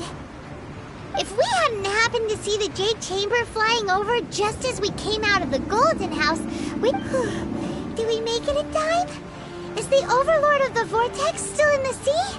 It hasn't destroyed Liyue. What are you doing here? Huh? Hold on. It's the Adepti. What are you doing on the Jade Chamber? Paimon thought you were arguing with the Qixing. Is the fighting over? Faced with a calamity of such magnitude, we have agreed to put our differences aside for now and unite against this common enemy. Oh, Paimon gets it. So how do you plan to defend Liyue? Just seeing this Overlord of the Vortex guy puts a pit in Paimon's tummy, even from all the way out here. It's not just you. We've got new Millelith recruits who can't even stand at attention without shaking. The force of an ancient god's presence seems to be too much for ordinary people to handle. Which is why we must stop that monster before it gets any closer to Liyue Harbor. So the Archon War was fought 2,000 years ago against enemies like that thing? Now that's scary. So will the power of the Qixing, Millelith, and Adepti gathered here be enough to stop that god? We've already discussed this together, and our conclusion is... not necessarily. What? But all of you were supposed to be the... One certainly could. Huh? The Qixing did once research the matter of the Guizhong Ballista when it piqued their fancy. And as fate would have it, one who did craft the Guizhong Ballista with one's own hands is here. For what could you mortals ever learn of Adepti mechanisms? Yet, it would take one, but a little tinkering to turn this ballista into an engine of war beyond your wildest thoughts. I suppose this is one blessing from the Adepti that we should be thankful for. So be it. We shall use the upgraded Guizhong Ballista to fight off that god. All the Adepti here can lend their strength to man it. We haven't a moment to spare. Our battle begins now. Yep.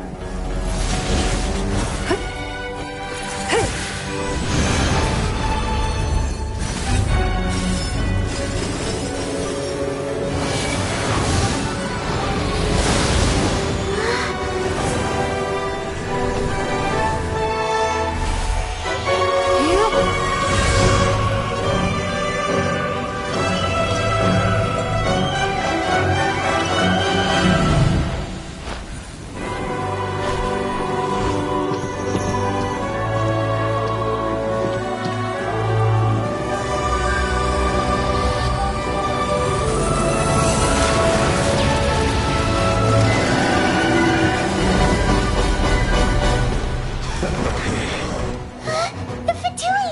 They're attacking the Genshin ballista!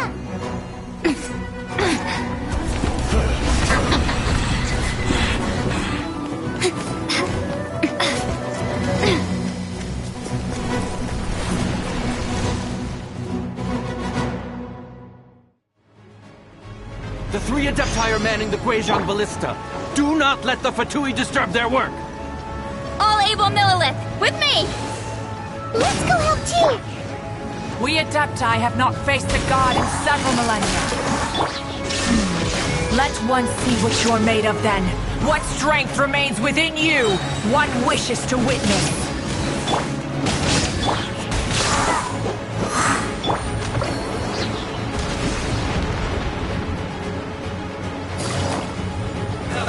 Let's move! Busted. Illusion shattered! Let's light it up! Cook this through.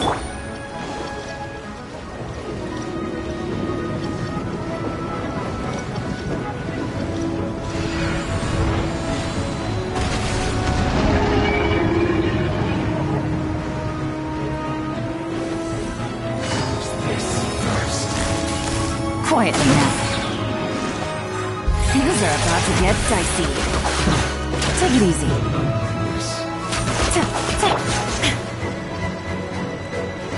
Shine down! Looks like I went too far.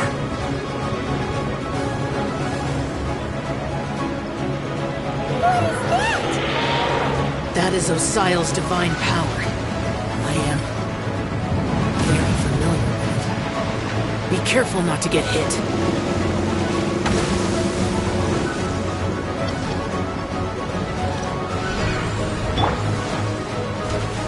The Fatui!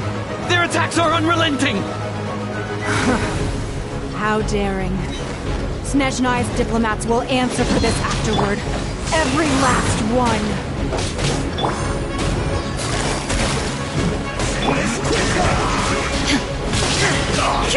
Inazuma shines eternal! I guess end you. The ancient god's attacking again! There are so many Fatui too! We can't Were you about to say we can't hold them, children?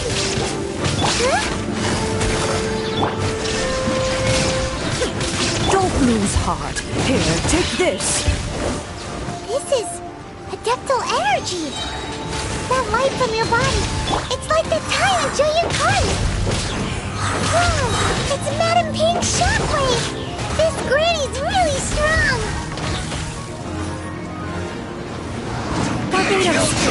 We've only just begun. Gotcha. Take it easy.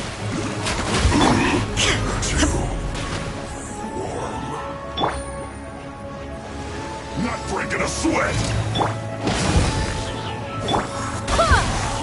Quietly now. My duty. Not an end. Here comes the catch. Illusion shattered! With the blood of the Chilian, I guard you against evil! Cast your fear of injury by the wayside, and fight with all your might! I too did this during the Archon War! So this is what Ganya's like in a fight! My name means swiftness. Take my power and run as I do. We're going too fast!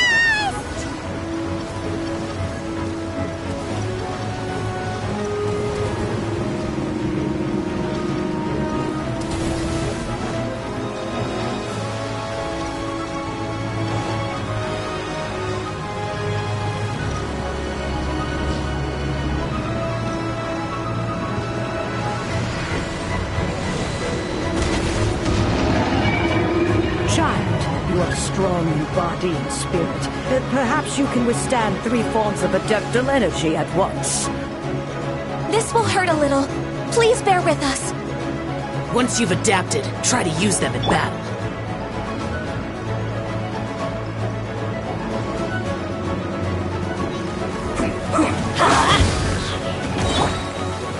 Everybody stand back!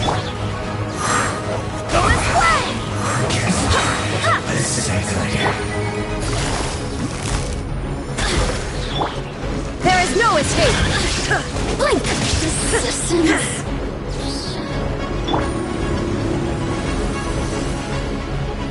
Let me amuse myself a little. Busted! Shine down! Let's light it up!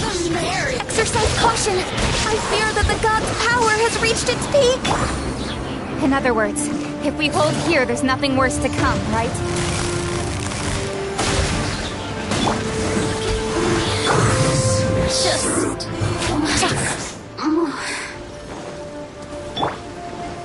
I'm going in!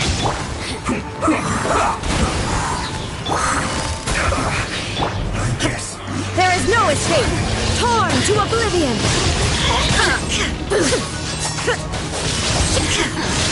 Let me amuse myself a little.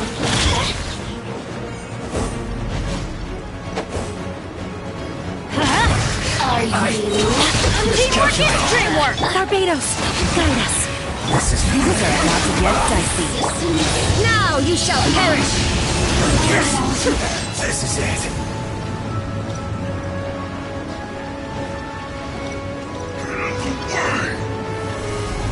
Let's light it up! The Fatui's numbers are thinning! Fight on, comrades! Once we finish this lot off, the Adepti will be able to deal with the god in peace! Busted! Here comes the catch! There is no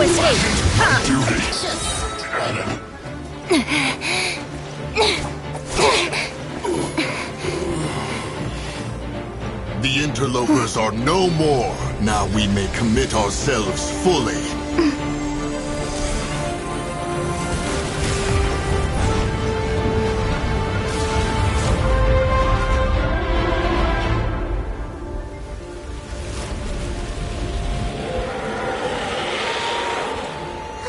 It's working! We just need to keep this up!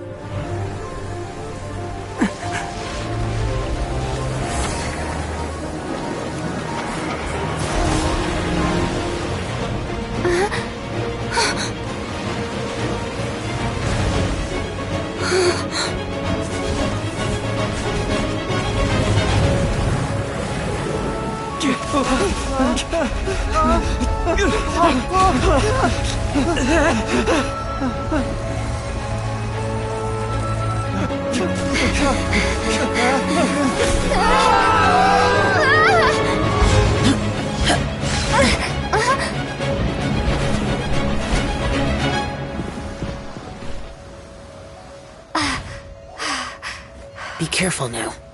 The Guizhong Ballista is destroyed. Without its covering fire, retaliation shall be difficult. But the Jade Chamber is our last line of defense. We can't give another inch, no matter what. I have another idea. What do you mean, Lady Ningguang? I'll sacrifice the Jade Chamber. What is the meaning of this?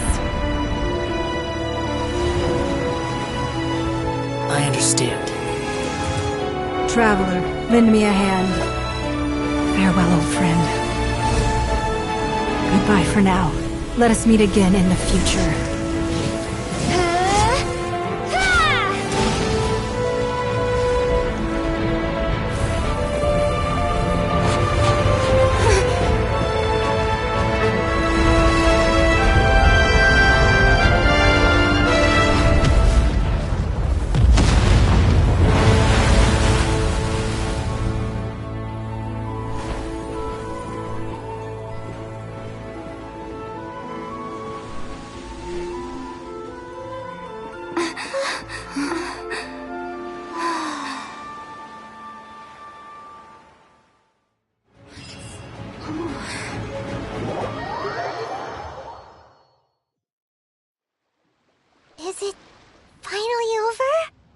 The ominous aura of that monster has indeed begun to fade.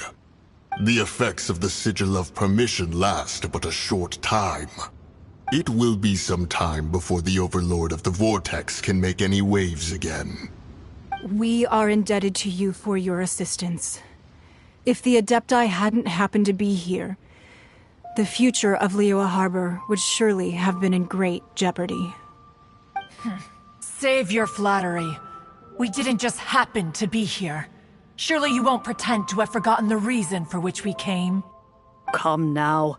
There's no need for such harsh words, Cloud Retainer. I've heard that when Ningguang began learning to do business, she had already started setting aside part of her then limited income in preparation for building the Jade Chamber. At first, it was only the size of a small room, but with continued expansion, it has become the palace that lies before you now. It is a testament to Ningguang's entire life, both as a businesswoman and as the backbone of the Liyue Qixing. Seeing the Jade Chamber destroyed in the defense of Liyue means much to her. To me, such cooperation and sacrifice deserves at least some recognition, don't you agree? Well, I was really hoping you would say that such sacrifice could at least be used as some leverage in our negotiations. Thank you all for hearing me out. We know very well why the Adepti came here today. But please forgive us. We cannot yield to your wishes. Oh? 3,700 years. According to our records, the Adepti signed a contract with Rex Lapis to protect Liyue 3,700 years ago. Even to this very day, Liyue and its lands have stood the test of time, immovable as stone, just as it was thousands of years before. This is truly no small feat. But that does not mean that the Liyue of today is the same city as it was all those years ago. Do not merely cast your protective gaze upon the land. Instead, focus your sights on our city and each of the citizens that dwell within it. Are you questioning our means of protecting Liyue? I mean no offense. I simply hope that our Adepti forebears would see Liyue in a new light. Forebears, you say? One doubts you would be fit to be part of such a lineage. This morning, Rex Lapis appeared to me in a dream. What? In the dream, I yearned to tell him that we Qixing, though mortal, are equally bound to the contract. Each passing generation of the Qixing leaves many things of value to be inherited by the next generation. I also thought to tell him how the past generations of Qixing had strove under his rule to survive in our mortal world, establishing a network of contracts which has since come to be known as trade. But I dared not speak. I could only gaze at him in silence until the moment I awoke. Oh, Ningguang. Yet another perspective. What are you trying to say, Outlander?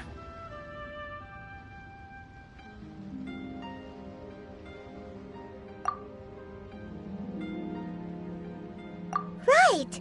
That's something that happened in Mondstadt. It's a story about the Four Winds and the people of the Animal Archon. The Animal Archon sought to quell the strife between the two sides, because he believed that such conflict would only scar the hearts of both, and that nothing good would come of it. Each of the 7 nations has its own scars from the past. Though your point is the very height of simplicity. As Adepti, we've become a laughingstock, to be chastised thus by an outlander who has lent us such succor. All right, all right. Didn't Ningguang suggest that we should focus on the city and each of its citizens? I know I already have, so why not see for yourselves? I apologize for appearing in full armor. I am afraid I cannot show the proper courtesies. And who are you? I am Feng Yan, a sergeant of the Millelith. I have come to extend my thanks to the Adepti. I thought this battle would perhaps be my last. But thanks to the aid of the Adepti, our forces were not as badly battered as I feared we might be. Although I am a mere mortal soldier, I promise to hold the line and never betray the grace given to us by the illuminated Adepti this day. Huh?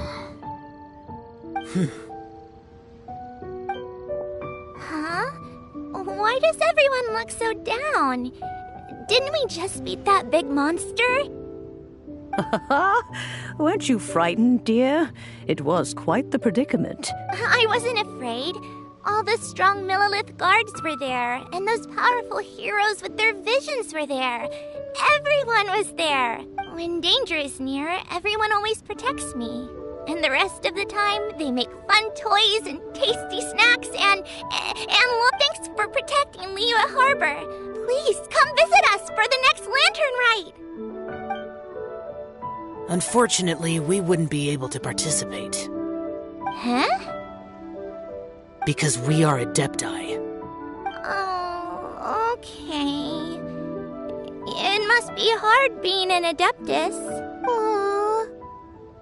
You see, this is what Liyue is like today. The country of contracts is grateful to the Adepti for their protection, but it is no longer necessary for the city to rely on the Adepti's power to solve every little niggling matter. Although their blood is weak, there is still strength to be found in those we call mortals. The time of contracts between gods and Liyue has long since passed. Now is the time of contracts between Liyue and its people. Seeing the port around us now, it is hard not to feel a bit out of place. Wouldn't you say so, Cloud Retainer?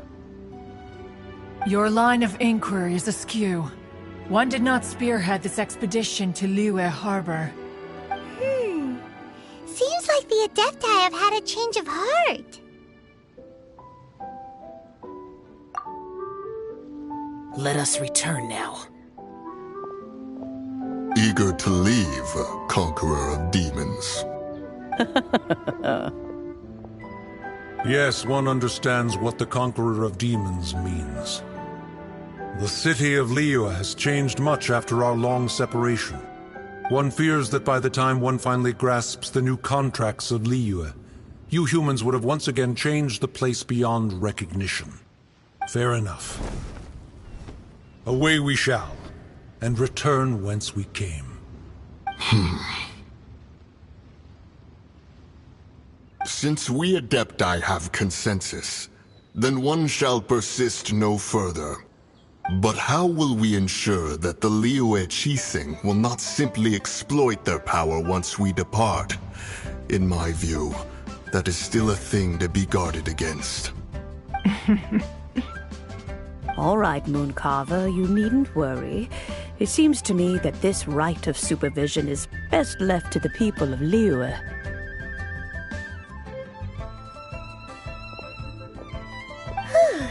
Looks like the conflict between humans and Adepti was avoided.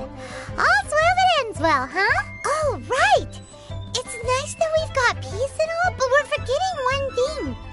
Child wanted to unleash the god so he could lure Rex Lapis out. But we were able to handle the Overlord of the Vortex on our own, so Rex Lapis never showed up. Oh, and speaking of that, don't we still need to get to the bottom of that Archon's death, too?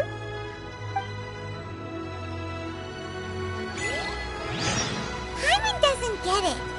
But isn't the strongest lead we have the Adeptiless Rite of Parting that we're organizing? No idea where Zhongli's gone. Let's ask for him at Wangshem Funeral Parlor.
Try your luck betting on Jade?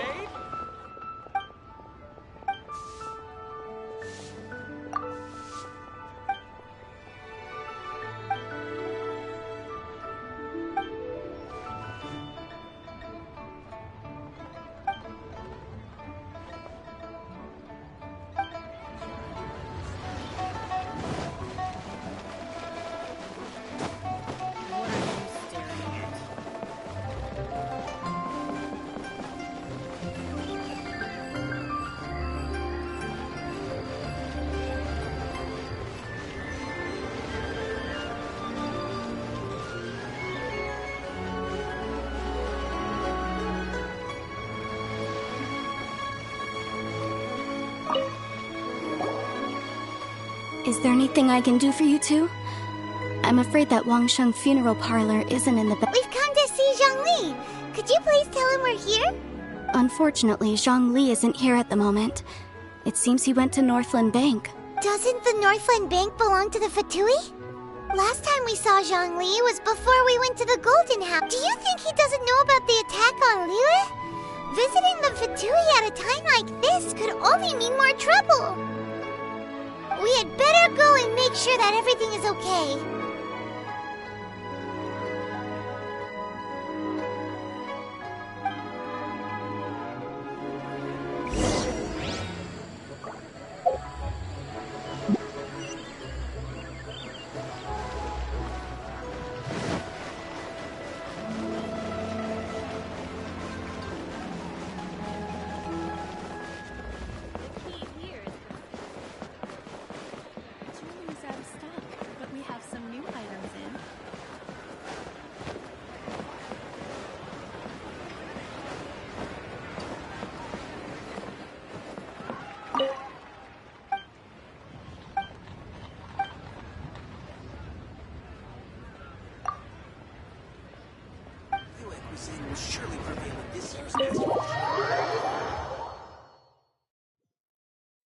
You call this cooperation between Harbingers?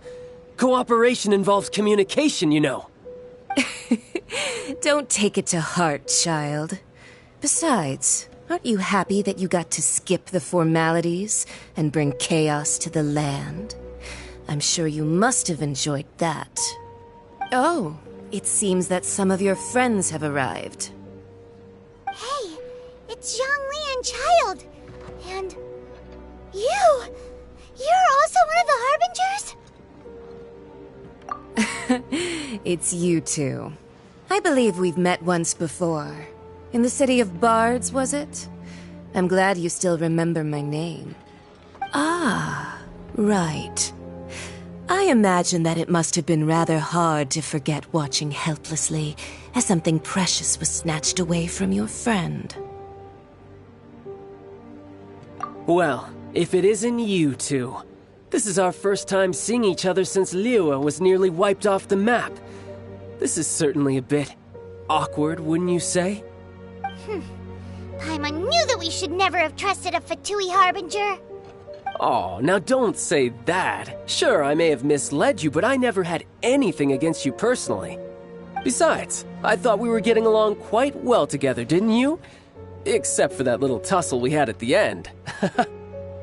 Nothing personal. We just have different views, that's all. Of course, you may very well hold this against me, but that's up to you. The real deceivers here are Senora and Zhongli. curse them for leading me on. So actually, I think... Stop wasting time, child. There'll be plenty of time to chat once I'm through here. You remember the agreement, Morax. Now, if you would be so kind. The Gnosis, please. What in the world are you talking about?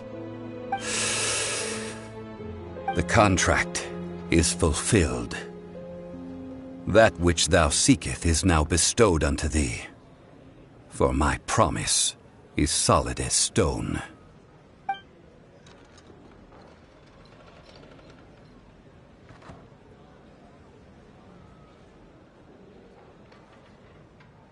How sanctimonious.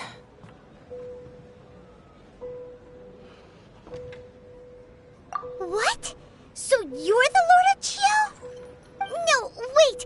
That's an exciting twist and all, but why give the Gnosis to the Fatui? I do not give it for free. I give it as agreed upon in the contract, for it is a matter solely between the Tsaritsa and I.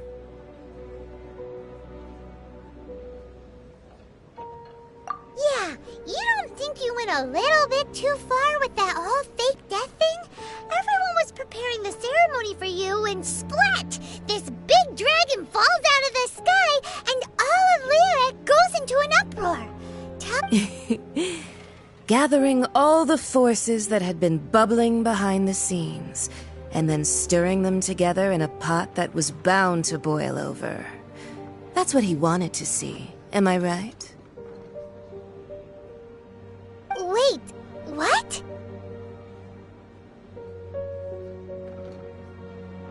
Perhaps it's best that I explain. As you know, I've dwelt upon this world for more than 6,000 years. It is now 3,700 years ago that I founded Liyue together with the Adepti. Even boulders that can withstand whirlpools will erode with the passing of time. I kept convincing myself that cracks had not begun to form, and that the end of my time had not yet come, until one drizzly day, as I was strolling along the harbor, I heard a merchant tell one of his workers, "You finished your duties. Go ahead and call it a day." I stood motionless among the crowds, asking myself, have I already finished my duties? Oh, Zhongli. But as I began to consider relinquishing my divine role, I soon discovered that many reasons still remained to not hastily depart.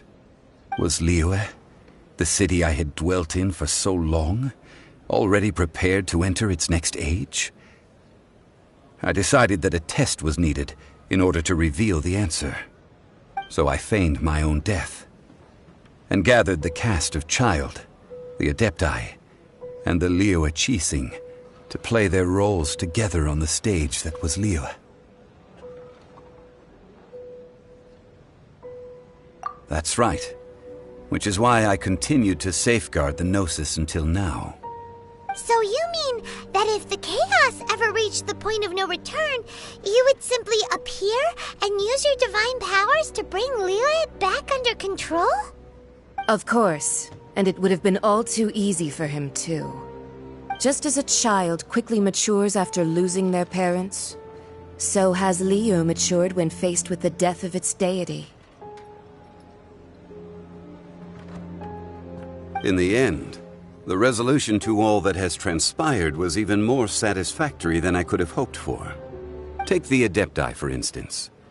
Owing to their years of seclusion, they were the least informed. Yet when faced with a crisis, they commendably showed the greatest amount of restraint possible. Not only did they manage to cooperate with the Qixing, but in the end, they even made efforts to understand the hearts of the people. Credit is also due to Signora, the emissary dispatched by the Cryo-Archon to fulfill our contract. At my request, she kept everything she knew in strict confidence. This despite the eavesdropping ears of her colleague, Child.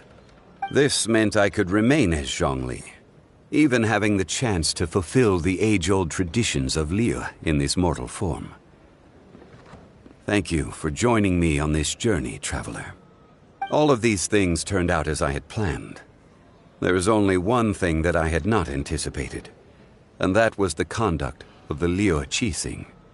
I had expected them to do no more than the Adepti, to come to the defense of Liyue. But when all was said and done, they seized the opportunity to supplant Liyue as divine protectors, and used the subsequent power vacuum left by my death to quickly gain complete control of Liyue. Huh? That doesn't sound good at all! On the contrary, I think it is excellent. I had always feared that it was too soon for them to take over from me. And it was also that which I longed for the most. As such, this is the best parting gift anyone could have given this god of old. Hey, what about me?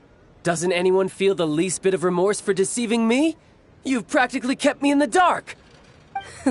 I think that thanks would be more appropriate. You certainly played no small part in all of this, wreaking havoc and turning the city upside down. The Lord of Geo ought to thank you for your performance, if anything.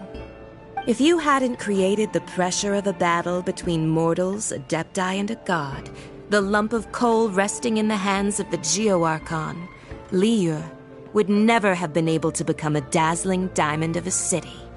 Huh? Just whose side are you on, mocking me like that? Are you itching for a fight?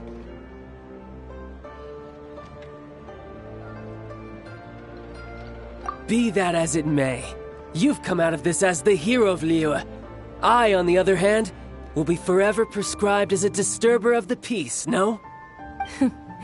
Well then, with the Gnosis in my possession, I have no use for such idle chatter. We should return to Zapoljarny Palace and seek an audience with Her Majesty, the Tsaritsa. Come, child. Fine. I'll meet you there later. I'm not sharing a boat with the likes of you. Do as you wish.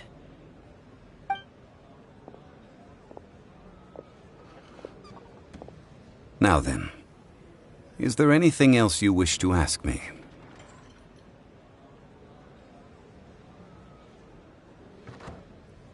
Right! As Zhongli always told us, a good trade is a fair trade. Paimon has no idea what could be a good trade for a Gnosis. Realistically speaking, there is no such thing. Huh? However, I am the god of contracts. For thousands of years, I have made countless contracts. If the deal was of no benefit, then I certainly would not be inclined to agree to it. My agreement with the Cryo-Archon will be the last of my contracts as the Geo-Archon. My contract to end all contracts. As for the bargaining chip that the Tsaritsa used to balance the scales, uncover that answer for yourself in your future journeys.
All the world holds dear is but a backdrop of constant motion. I stand before it, alone and unchanging.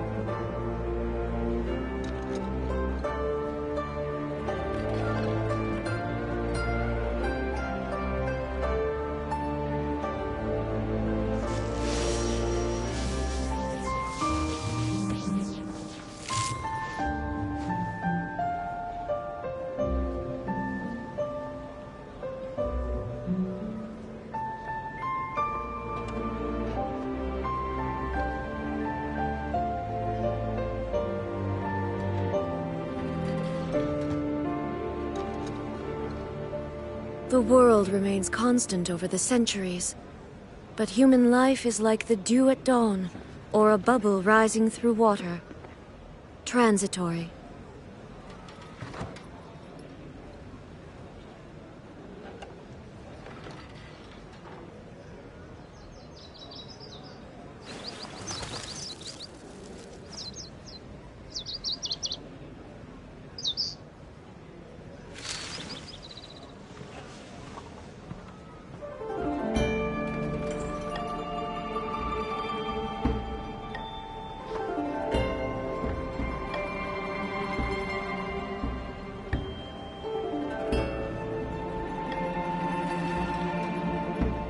All the world holds dear is but a backdrop of constant motion. I stand before it, alone and unchanging.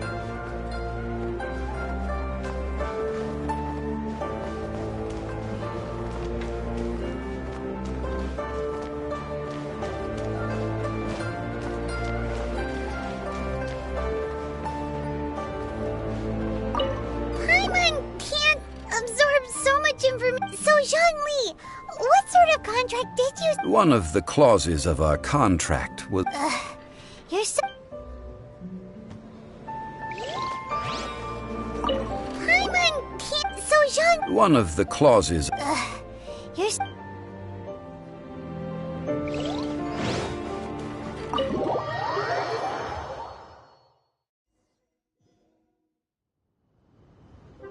Today's the day of the rite of parting.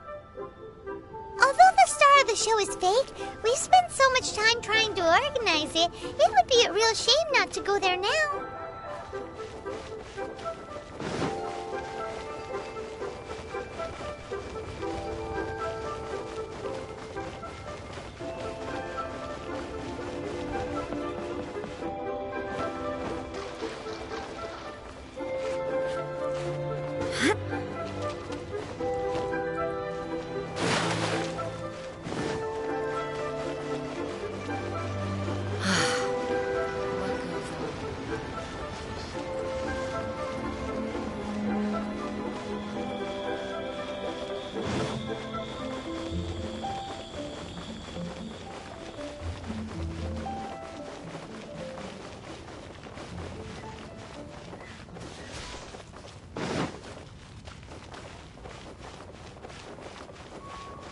You know that god from the ocean couldn't have just shown up out of nowhere.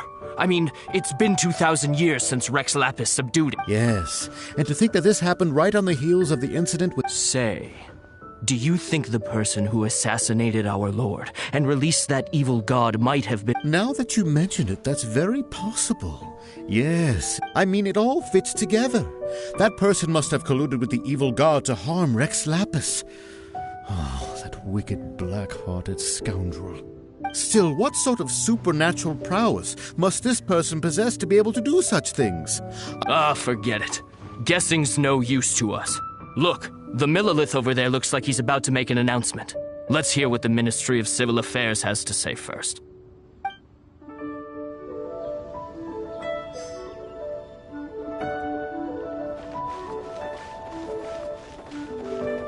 Well, since we're going through with this rite of parting, I guess it means that the... So Rex Lapis is really... Oh, come on. Do you think that the assassin could have been a normal person? You know what I think.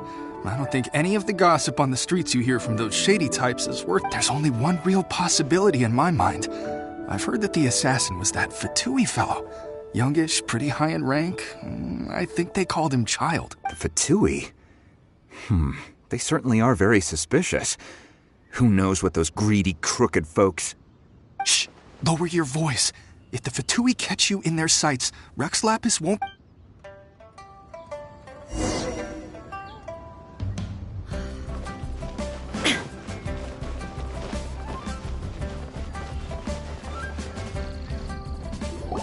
Hear ye all! The Qixing's words. Though a dragon soars ageless as the mountains, it too must return to dust. This is common knowledge. Gods and Adepti live glorious lives, but both light and shadow have their season.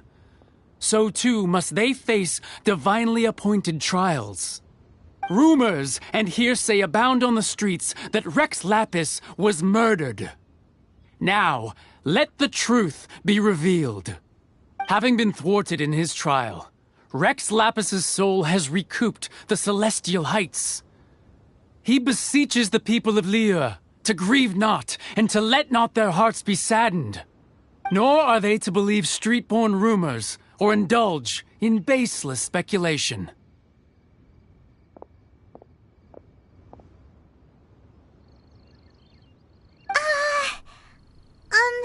Paimon needs a translation on what the Qixing's announcement said.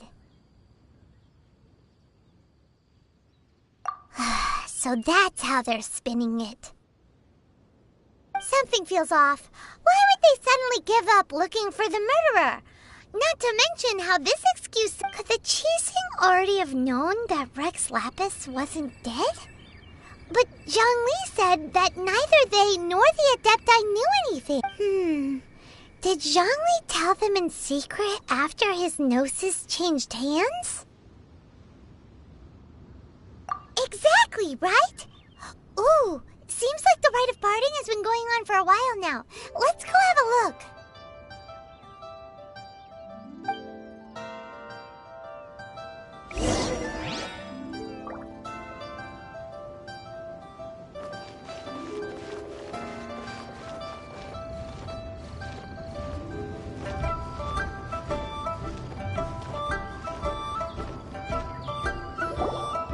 It's Ningguang and Keqing. Are they saying something? Are their speeches over? As said previously, Rex Lapis's soul returning to the heavens is the end of the contract. And it is also the end of an era. 3,700 years of contracts burnt and reduced to ash. We, the people of Liyue, were indeed prosperous. But blinded by our prosperity, we forgot that time can be pitiless. The long, unending dream of our Archon walking among us. Now that we have awoken from our dream, we must learn to say farewell. Will you stand with us as we re-establish our contracts? As we build a new age of prosperity? So concludes the words of Her Eminence the Tianquan. Does Her Eminence the Yuheng have anything to add?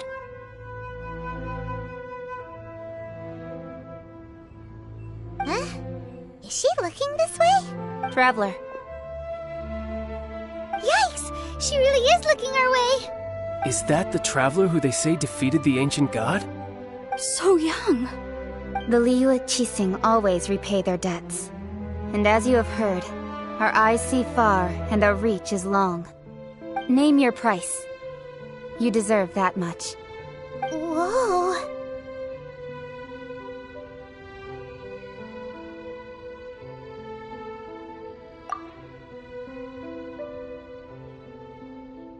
Well, could you help me put up some missing person posters?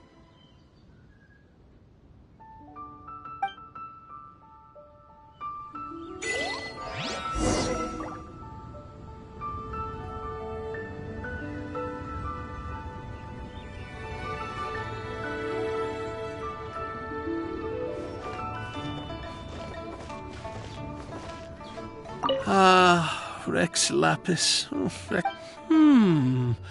Now perhaps mementos for Rex Lapis might be the best short-term business opportunity.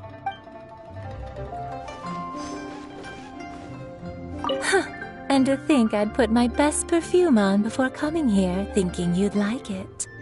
But it seems as if those perfumes really were meant to be offered to Rex Lapis.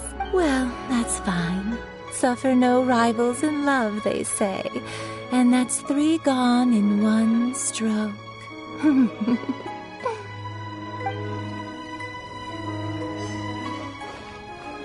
As for the mortals and Adepti of Liyue, what shape shall our relationship take from now on?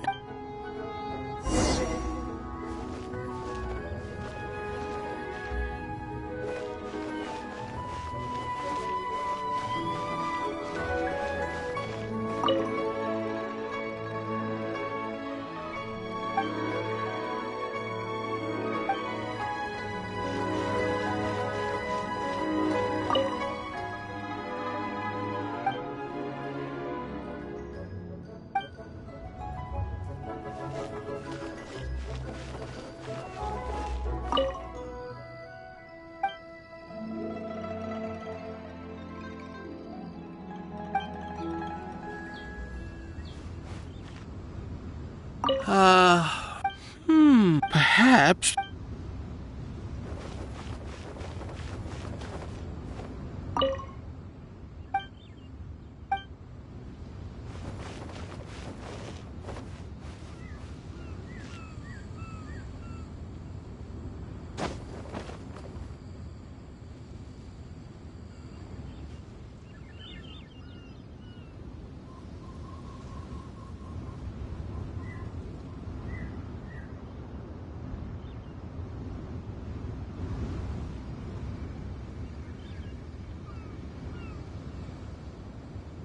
Roping you in was possibly the most masterful move we could have made.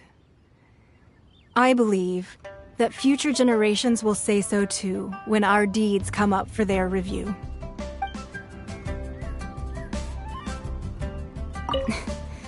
Why, were you just trying to look cool earlier, or are you really that selfless? If you were looking for someone, you could have just told me that in private. The cleanup of the premises, managing the crowds as they exit, making an account of the rite. There's...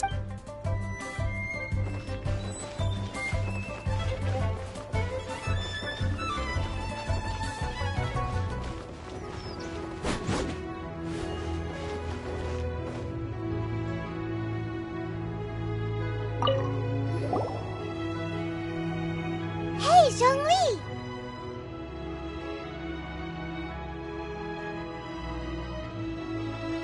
Look at this! Everyone in Liyue is caught up in their emotions, thinking that they'll never see Rex Lapis again. And here you are looking all relaxed. Why would I not feel more at ease after laying down the burden I have borne for 3,700 years? Right. If the two of you can spare the time, I should treat you to a meal at the Liyue kiosk. Ha! That sounds like big talk, Zhongli.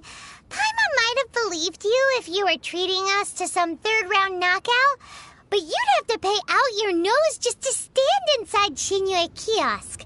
Are you sure you can afford it? You're right. I do like the Mora.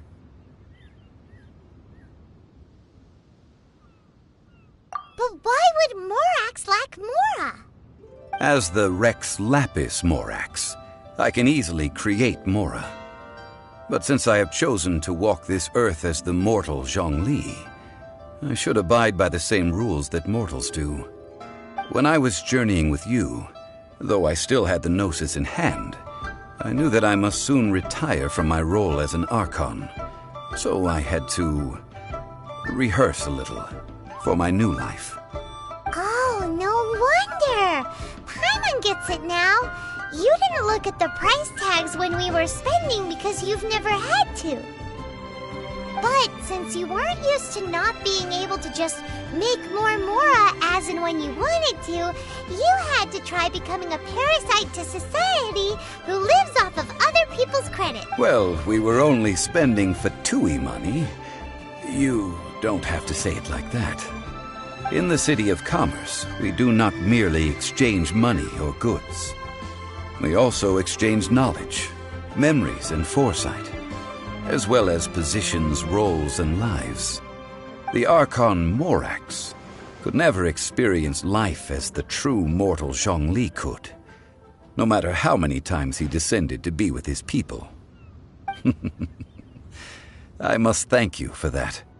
I will treasure the memories that I made as Zhongli, traveling the streets of Liyue with you. That is true. But there is no journey that does not end. No meetings without partings. Paimon thinks that we should make a move and continue our search for the Seven. I fear that continuing your journey may be difficult. The nation that neighbors Liyue by sea, Inazuma, is presently closed. Yes, the nation has been closed by order of its deity, the Electro-Archon Ball. And just as the people of Liyue preferred to call me Rex Lapis, she too goes by another name among locals in Inazuma. Paimon thinks we've heard that one before. Raiden? That is the case. And since Raiden is also the shogun of Inazuma, people call her the Raiden Shogun. That said, though people at the wharf were saying that the situation in Inazuma is very tense, Paimon doesn't remember that always being the case. It wasn't that bad last year. Zhongli, since you're Rex Lapis, shouldn't you know something about what's happening there? Just how did Inazuma become a closed nation? It's because of visions. Visions? When faced with circumstances beyond their control, humans often bemoan their lack of power. But if a person shows true strength of will at a desperate and fateful moment in their life, the gods will look upon them with favor. This is what visions are. Magical foci bestowed upon those who have been acknowledged by the gods. Uh-huh. That's how people in Teyvat see it. But starting from last year, the Raiden Shogun began promulgating the Vision Hunt Decree. Vision Hunt Decree? Yes. It was an order to seize all visions within Inazuma's borders, and to inlay them upon the hands of the statue of the omnipresent god. They want to seize visions.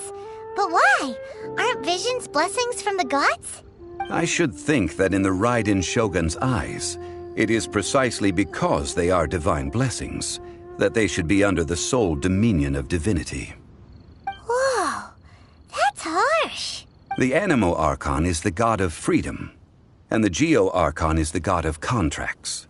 For her part, the Raiden Shogun is the god of eternity. It seems as though she has finally decided to eliminate any unstable elements that could pose a threat to her eternal realm.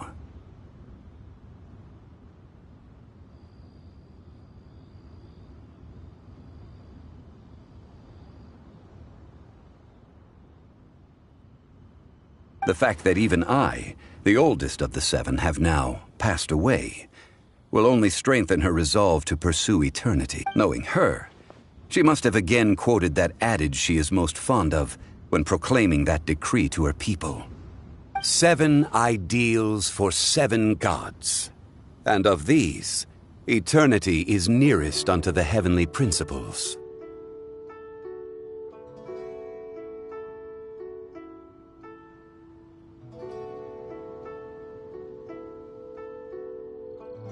All right then.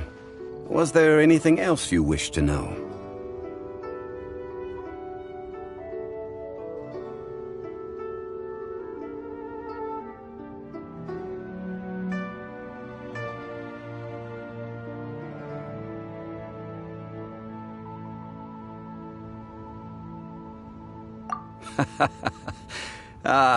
That was a good one. Failing a divine trial. How they came up with that excuse, I will never know. That said, the reason why the Qixing were so eager to resolve the incident and stop pursuing the culprit was indeed because they received news in secret that Rex Lapis was not dead. I hinted as much to the Adepti as well. How did I accomplish that, you ask? Have you ever heard of this? All right then. Was there anything else you wished to know?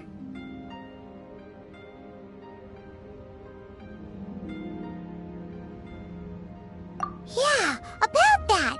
Before the Qixing made their announcement, we listened to a lot of people talking on the way. Most of them put the blame for everything on Child. These are indeed false accusations. But it remains undeniably true that Child did send people to the Jade Chamber to prevent the Adepti and the Qixing from defeating the ancient god. I've heard that Ningguang is busy milking that for all it's worth on the foreign relations front at the moment, browbeating the envoys of the Fatui. Ha! Those poor Snezhnayan diplomats. If it were not for Child's exalted position as a harbinger, I'm certain that they would have shifted all the blame to him and called for his dismissal by now. All right then. Was there anything else you wished to know? Well then, I suppose you'll have to find a way to get inside this closed nation. Have patience.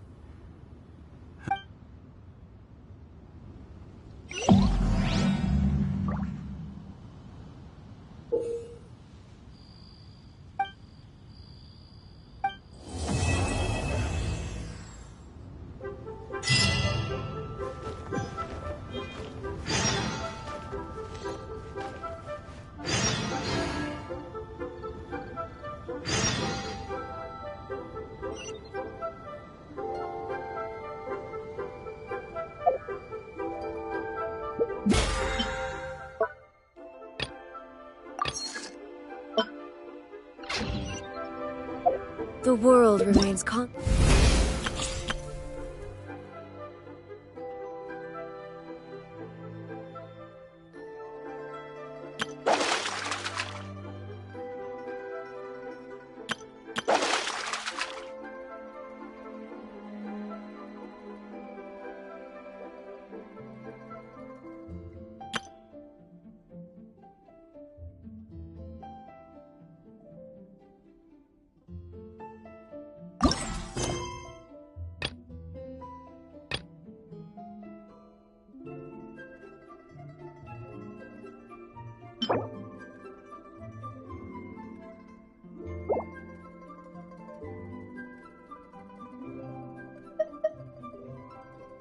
over the centuries.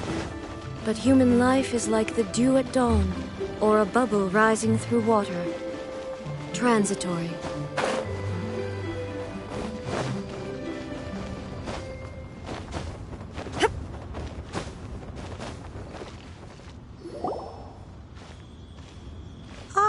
Children, come, come. You've arrived at just the right moment. I've been looking for you. Oh, what is it, Granny? Need any help? Oh, no. You've done so much for Liyue Harbor already. In fact, my old friends and I have been putting our heads together to think of what sort of gift we might give you in return. A gift? For Paimon?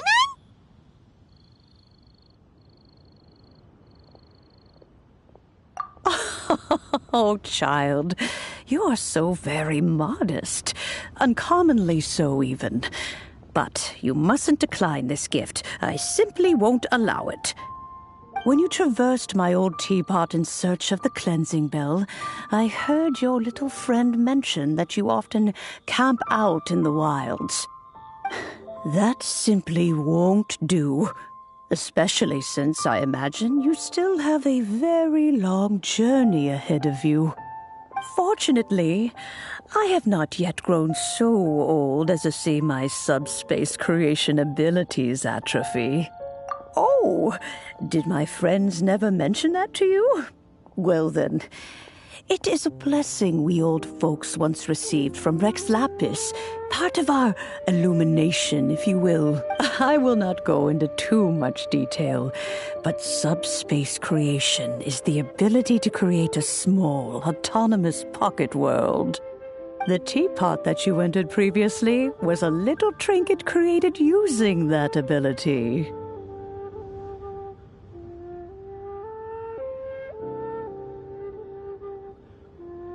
So, in the eyes of an Adeptus, creating a magic teapot world is just child's play. Oh, Indeed, the teapot is nothing to boast of. One such as myself must depart from this realm to create a world of one's own. Rex Lapis, on the other hand, moved mountains and seas. That is what one might call an exercise of true power. But that's enough nostalgia for now.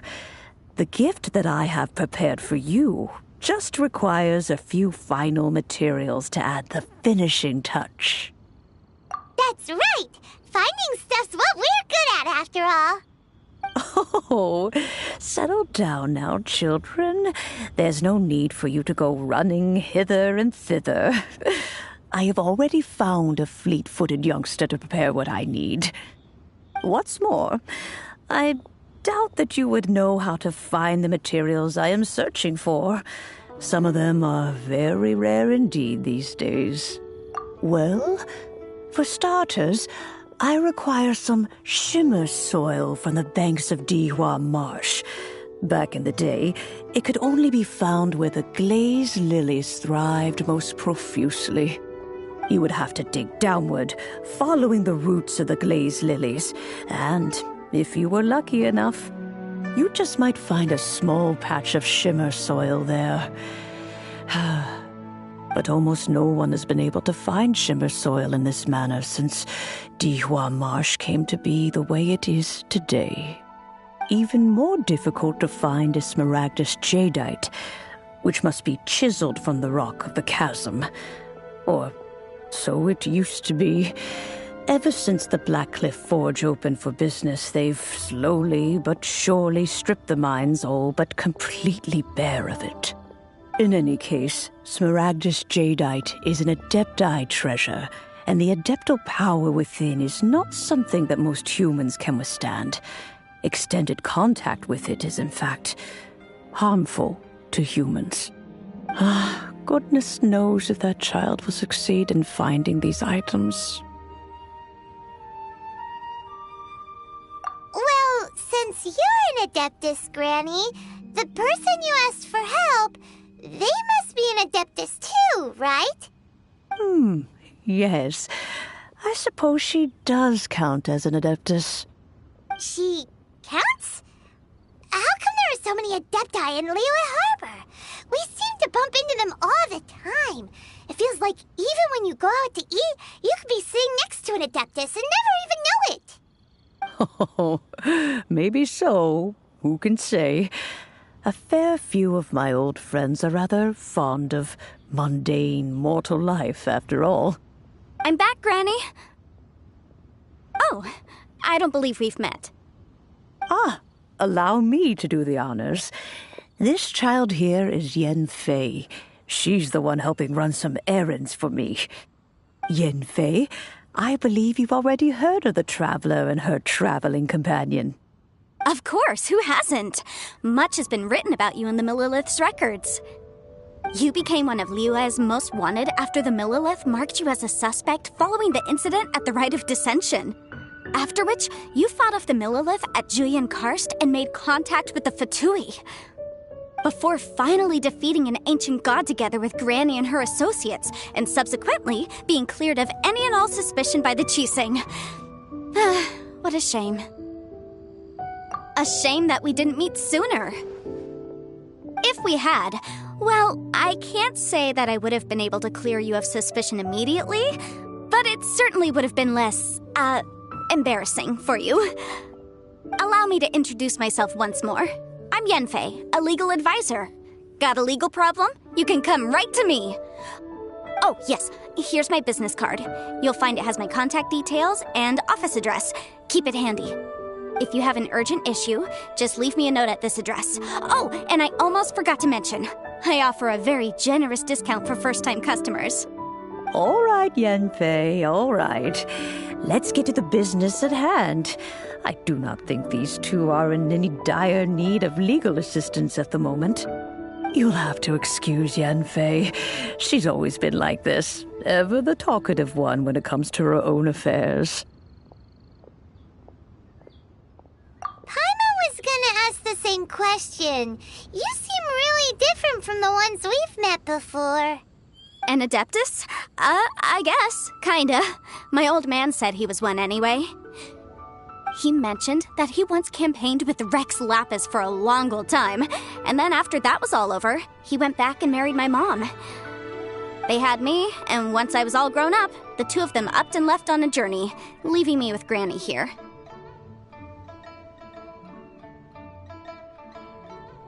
Well, that's a bit casual for an Adeptus. Aren't you guys supposed to sign solemn contracts to protect Liyue Harbor and all that stuff? What do you mean he just went back to get married? Well, my dad did say that he'd talked it through with Rex Lapis and that he was fine with it. Even contributed towards the wedding gift, apparently. Anyway, let's not dwell on that too much. So, Granny, I've gotten a hold of most of the stuff you asked for, except for Smaragdus Jadeite. I couldn't find any at all. Is that so? But Smaragdus Jadeite is really rather essential. Yanfei, are you sure you can't find some other way? They have helped Liyue greatly, after all. It is only right that they are duly rewarded. I know, Granny, you've told me 1,000 times already. Well, the chasm's definitely a no-go, but there's still a chance we can figure out some alternative means of procurement. Hold on a moment. Let me have a look.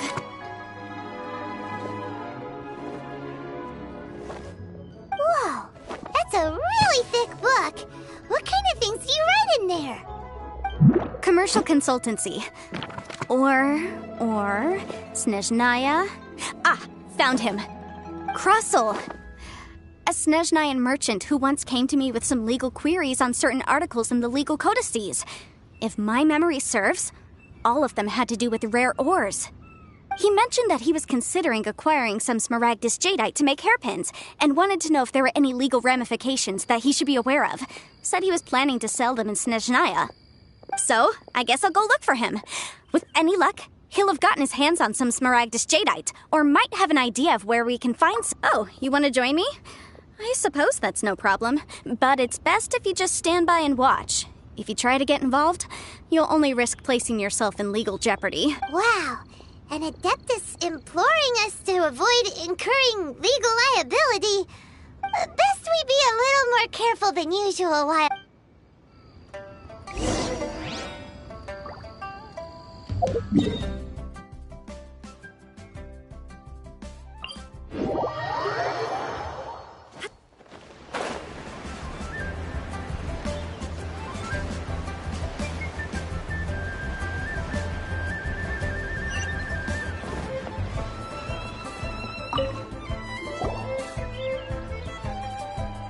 Hello, Mr. Krusel. How's business been? Oh, good, very good. All thanks to your advice, Missy. What brings you here today? You're too kind. I was simply doing my job.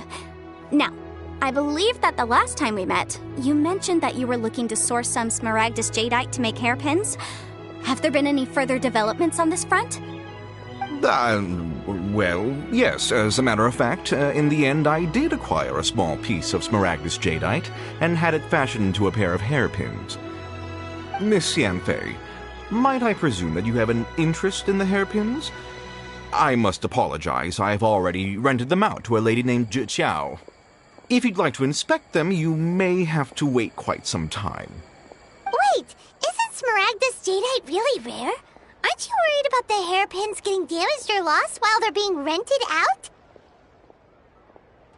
No, I'm not worried in the slightest, because I signed a contract with Miss Zhi Qiao before renting them to her.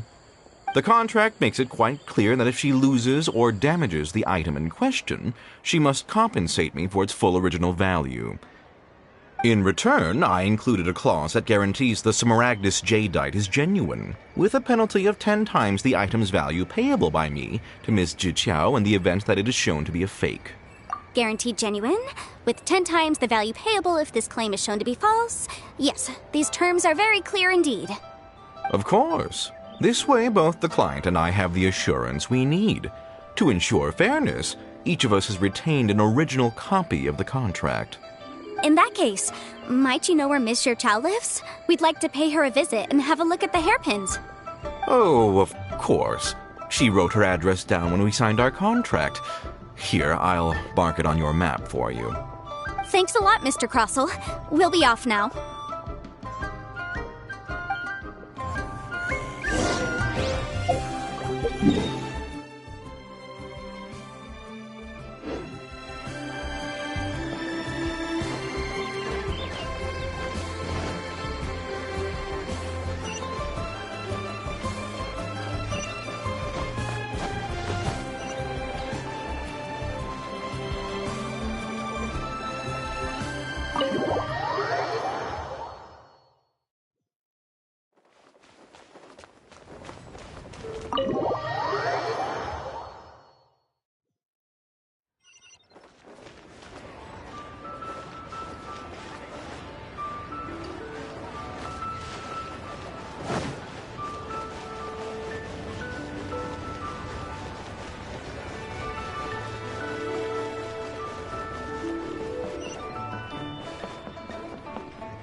Oh, whatever shall I do?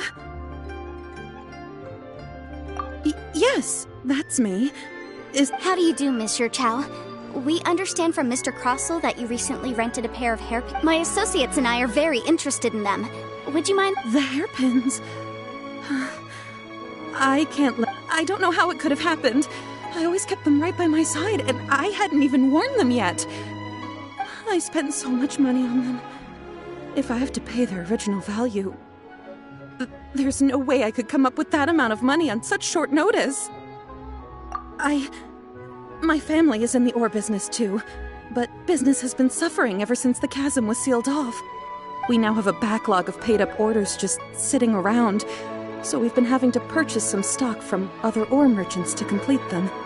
A big banquet is coming up in a few days, and several ore merchants I know of will be there. I need this opportunity to mingle and discuss prices. That's what the hairpins were for, to keep up appearances. I can't have them looking down on me. But now that I've lost the hairpins, what will I do? Why does Paimon have a sudden strong sense of déjà vu? Would you really? I sent a commission to the Adventurers Guild, but I haven't heard anything back from them yet. Hold on. Don't run off looking for the hairpins just yet. Monsieur Chow, would you let me have a look at the rental contract you signed? Huh? Well, I mean, sure, I have it right here. Here you are. Let me see.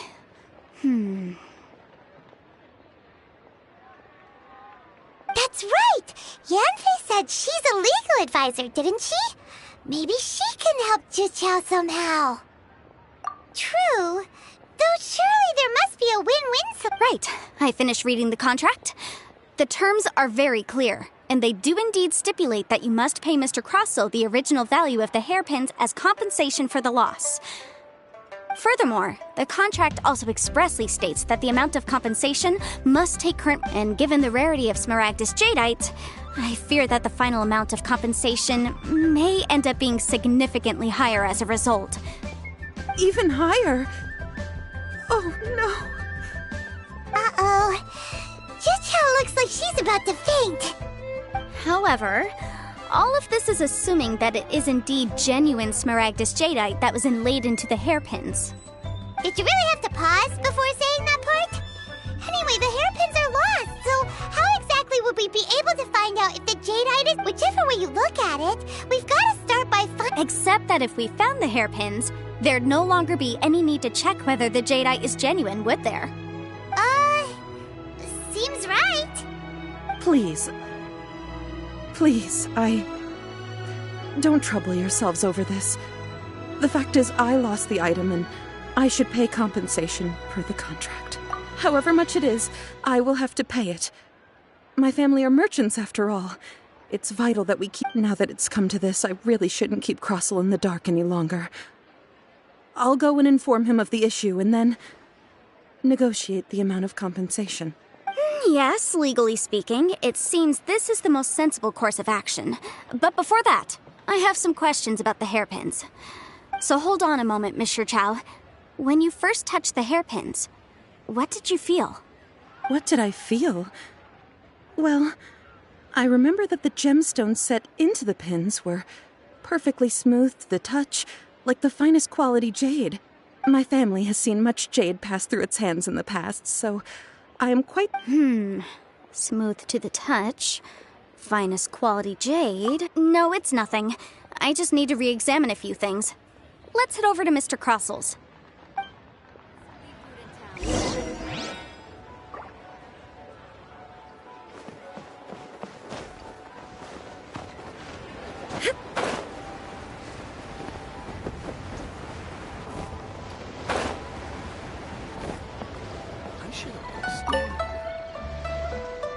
Ah, Miss Yanfei, you've returned. With Miss Jiqiao in tow, too, I see. How are the hairpins? I trust you're quite satisfied with them? About that.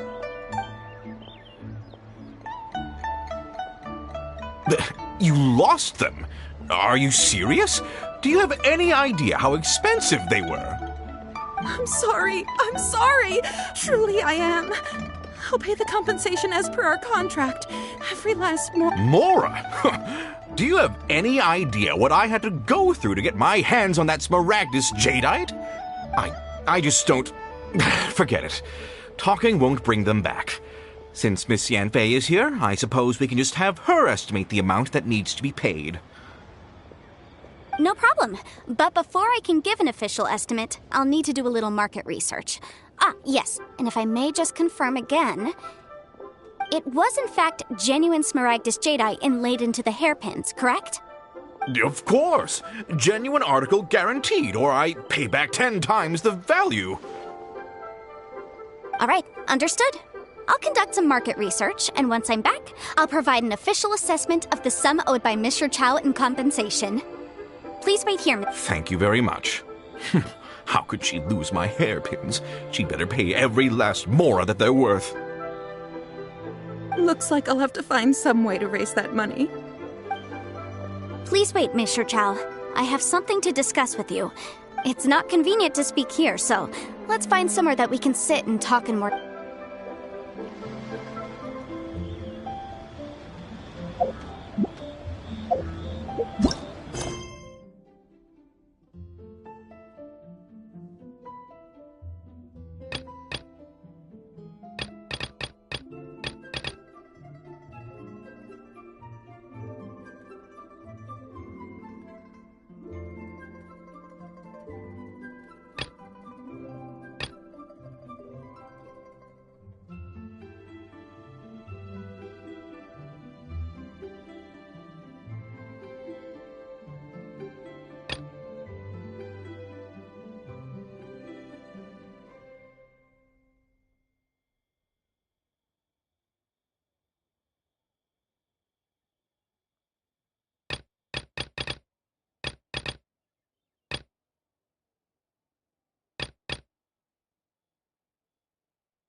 You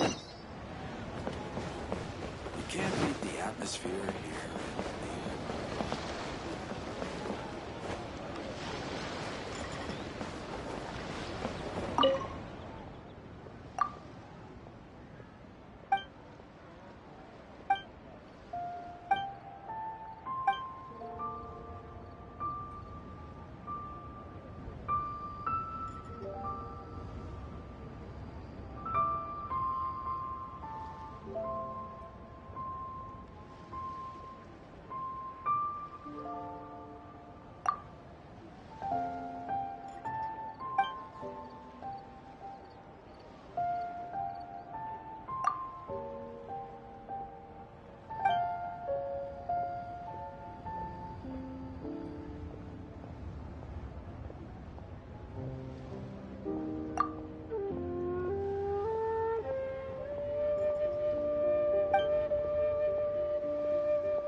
All the world holds dear is but a backdrop of constant motion. I stand before it, alone and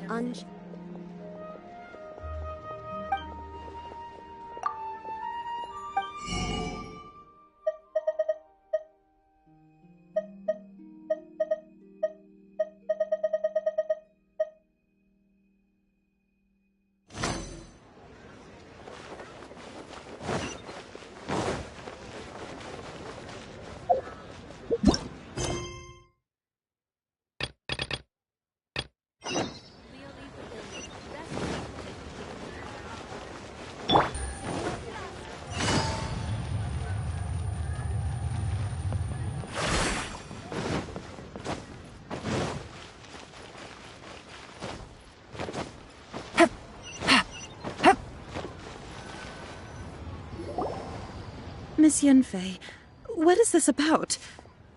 Are you here to tell me how much I owe? No.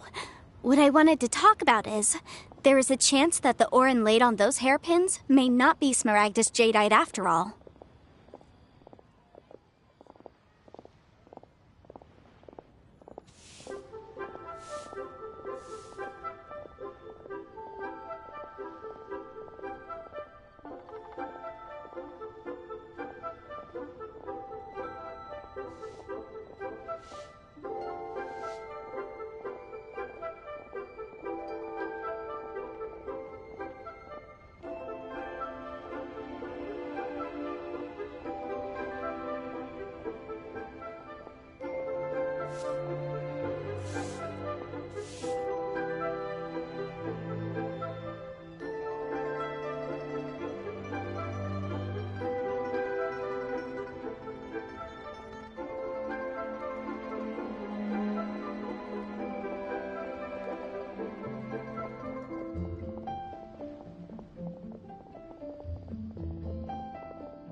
What do you mean? Are you implying that you already sneaked off and found them? Obviously not. I'm no adventurer, let alone a member of the guild. I don't run thankless, time-consuming errands for a living. Let's just say I made some deductions. I don't know if Granny told you this, but Smaragdus Jadeite is found deep underground and contains very concentrated elemental energy. If mere mortals come into contact with it, well, they'll be sick in the best case. And in the worst case, they could even experience a dramatic change of personality. It most certainly would not be smooth to the touch. Mr. Chow, did you at any time feel unwell while the hairpins were in your possession? No, not at all. I felt perfectly fine the whole time. Not even the slightest bit unwell. I didn't feel anything special at all, in fact. Now that is strange. I noticed earlier that there were elemental traces in Mr. Crossel's vicinity. If I've deduced correctly, he may still have the Smaragdus Jadeite in his possession. If that's the case, we should go confront him right now and expose his dirty scam right to his face! Absolutely not. If we were to confront him now, there's no way he would admit to it. Eventually, he would find some argument to compel us to leave. And then, he'd throw the Smaragdus Jadeite into the sea the moment we were gone. After that, he would simply insist that Mr. Chow pay up per the contract. He would lose nothing. Meanwhile, we would have to look under every stone in Liyue, hoping and praying that the hairpins do actually still exist somewhere in this world. So vivid that Paimon thinks it might be experience talking. Oh, it certainly is. I've seen my fair share of situations like this, and brute force methods are certainly one way of resolving them. Fortunately, I have far more elegant solutions at my disposal. I'll share them with you in due course.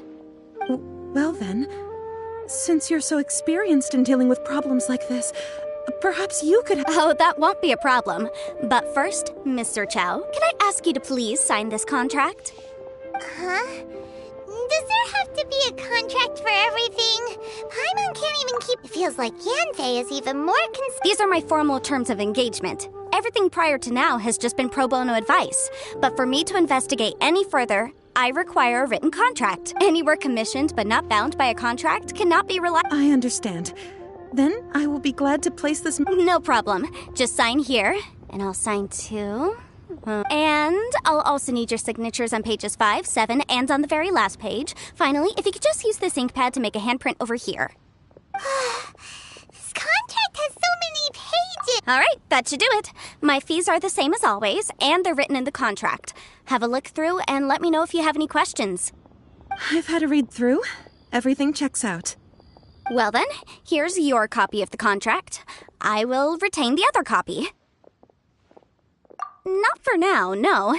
Despite how intractable this problem might sound, it will actually be quite straightforward to resolve. Once we've got some... I don't believe you have been part of an investigation like this before, in which case, hopefully this should be quite the experience. Miss Yunfei, I have to ask. Because, as it happens, I'm currently trying to acquire some Smaragdus Jadeite myself.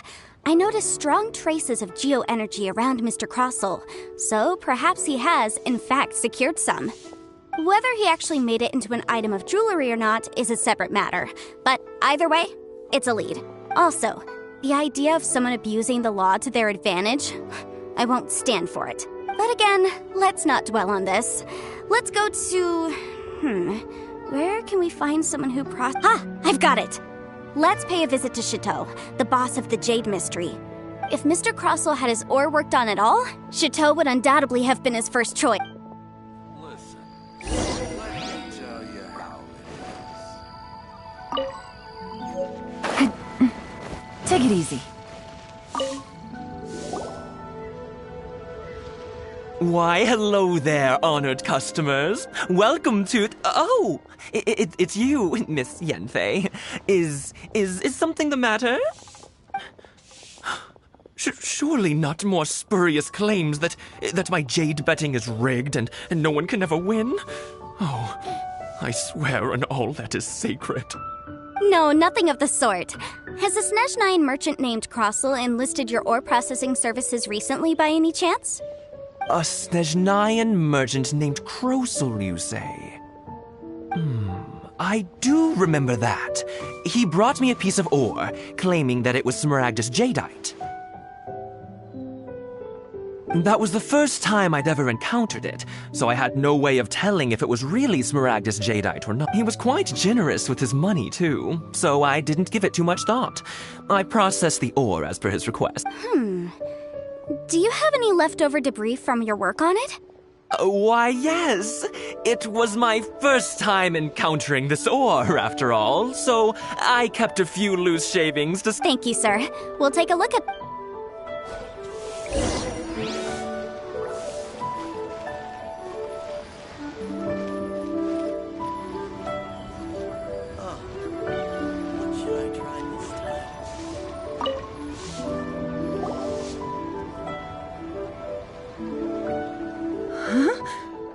If my eyes don't deceive me, the cross-sections and patterning suggest that these are Smaragdus nephrite shaving. Yes, it's not particularly rare, nor is it especially valuable.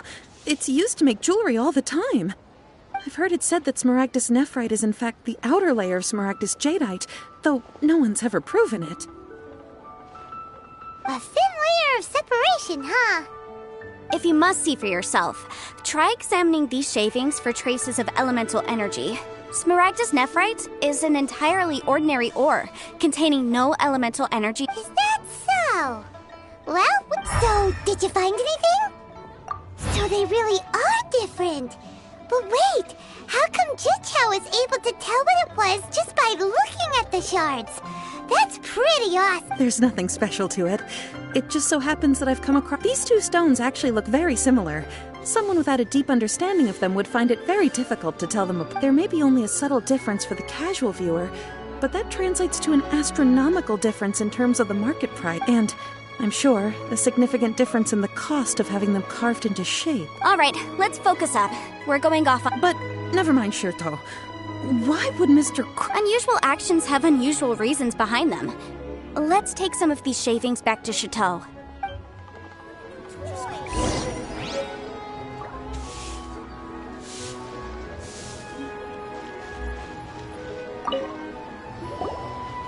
Miss Yanfei? Might I be— If you could just confirm for me once more, sir. Mr. Crossell did indeed claim that the ore he brought to your store was in fact Smaragdus jadeite, did he not? Yes, that's right. I still have a record of the job with me, in fact. Here. It says quite— Then I have no further questions. But could I borrow the processing record and the stone shape? Of course. But— Oh, I have my reasons. Ah, yes.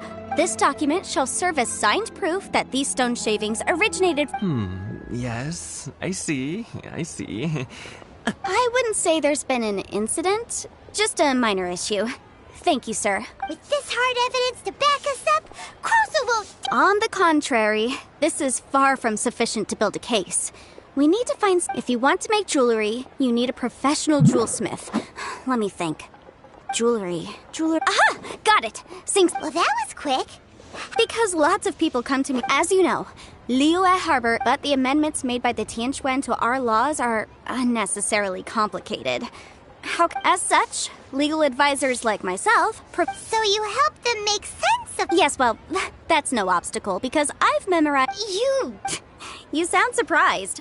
Knowing the law inside out is a legal advisor's bread and butter, you know?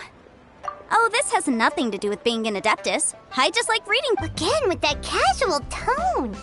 Well, that's that then. Let's go look for Singsi.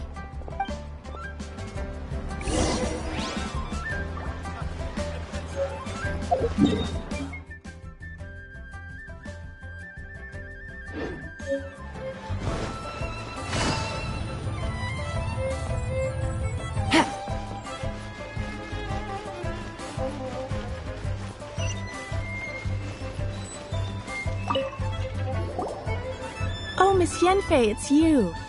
Has something happened? Did the client from last time, Have no further trouble from then on? Yes, of course. I'm just here to ask you a few questions. Has a merchant by the name of Crossell asked you to put him in contact with a jewelsmith recently? Crossell? Yes, I remember him. He's a merchant from Snezhnaya, no? Yeah, he came to— The design of the hairpins that he gave me was quite intricate, so it took me some work to find someone who was up to the job. Eventually, I found an older jewelsmith who made them exactly according to his specifications. This order was on hold for a very long time, and only completed quite recently, which is why I remember it so well. Doesn't seem like there's any evidence to be found here. Miss Singsi, I'd like for you to confirm for me once more. When Mr. Crossell commissioned you to find him a jewelsmith, did he— Yes, I'm sure of it. That Mr. Crossell wasn't very familiar with the I also kept a copy for my own records. See, for the inlaid gemstone is recorded as Smaragdus jadeite. The document even has the official seal of the ministry on it. Thank you, Singsi. Now, could you let me borrow this? Sure. It isn't serving much purpose here anyway. I take it then that there's been some more trouble. Nothing you need to worry about. Just a minor issue. I'll return your document as soon as I'm done with it. Thanks again. Why is everyone's first reaction always to assume someone or something is in trouble? I believe we have almost all the evidence we need. We just need to make one last trip. Let's go to Boo Boo Pharmacy to speak with Dr. Baiju. The weirdo with the snake around his neck? Because only he can provide an authoritative statement confirming that Smaragdus jadeite is harmful to the human body. Once we have this final piece of evidence in our hands, we can wrap this case up.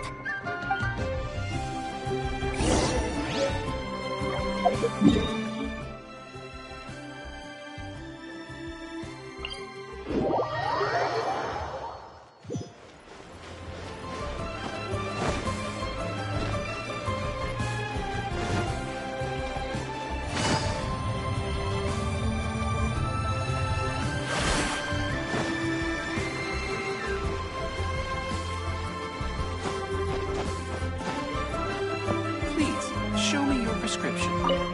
My, to what do I owe the pleasure? Though I'm afraid that if you're looking for our little Chi-Chi, she's out gathering herbs.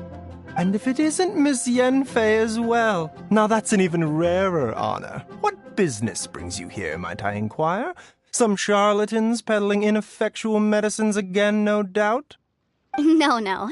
I'm here this time to ask if you're familiar with Smaragdus jadeite. Smaragdus jadeite? Why, yes, there is some information about it included in the 6th commentary on the 7 Mountain Treatises.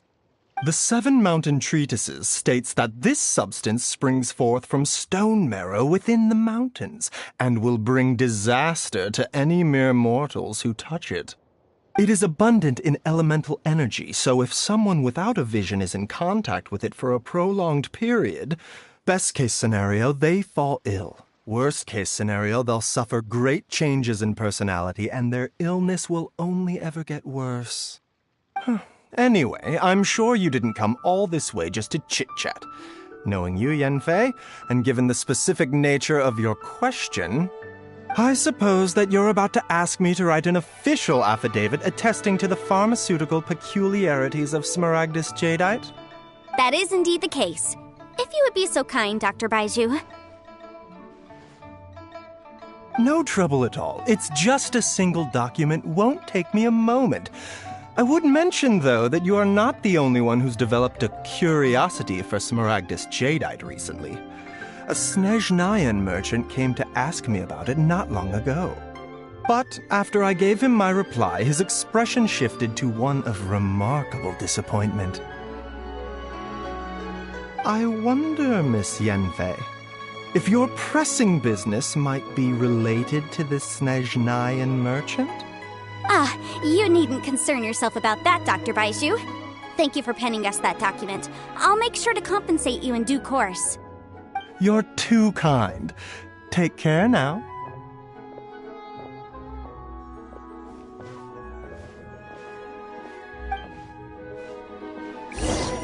That Baiju guy is as weird as ever.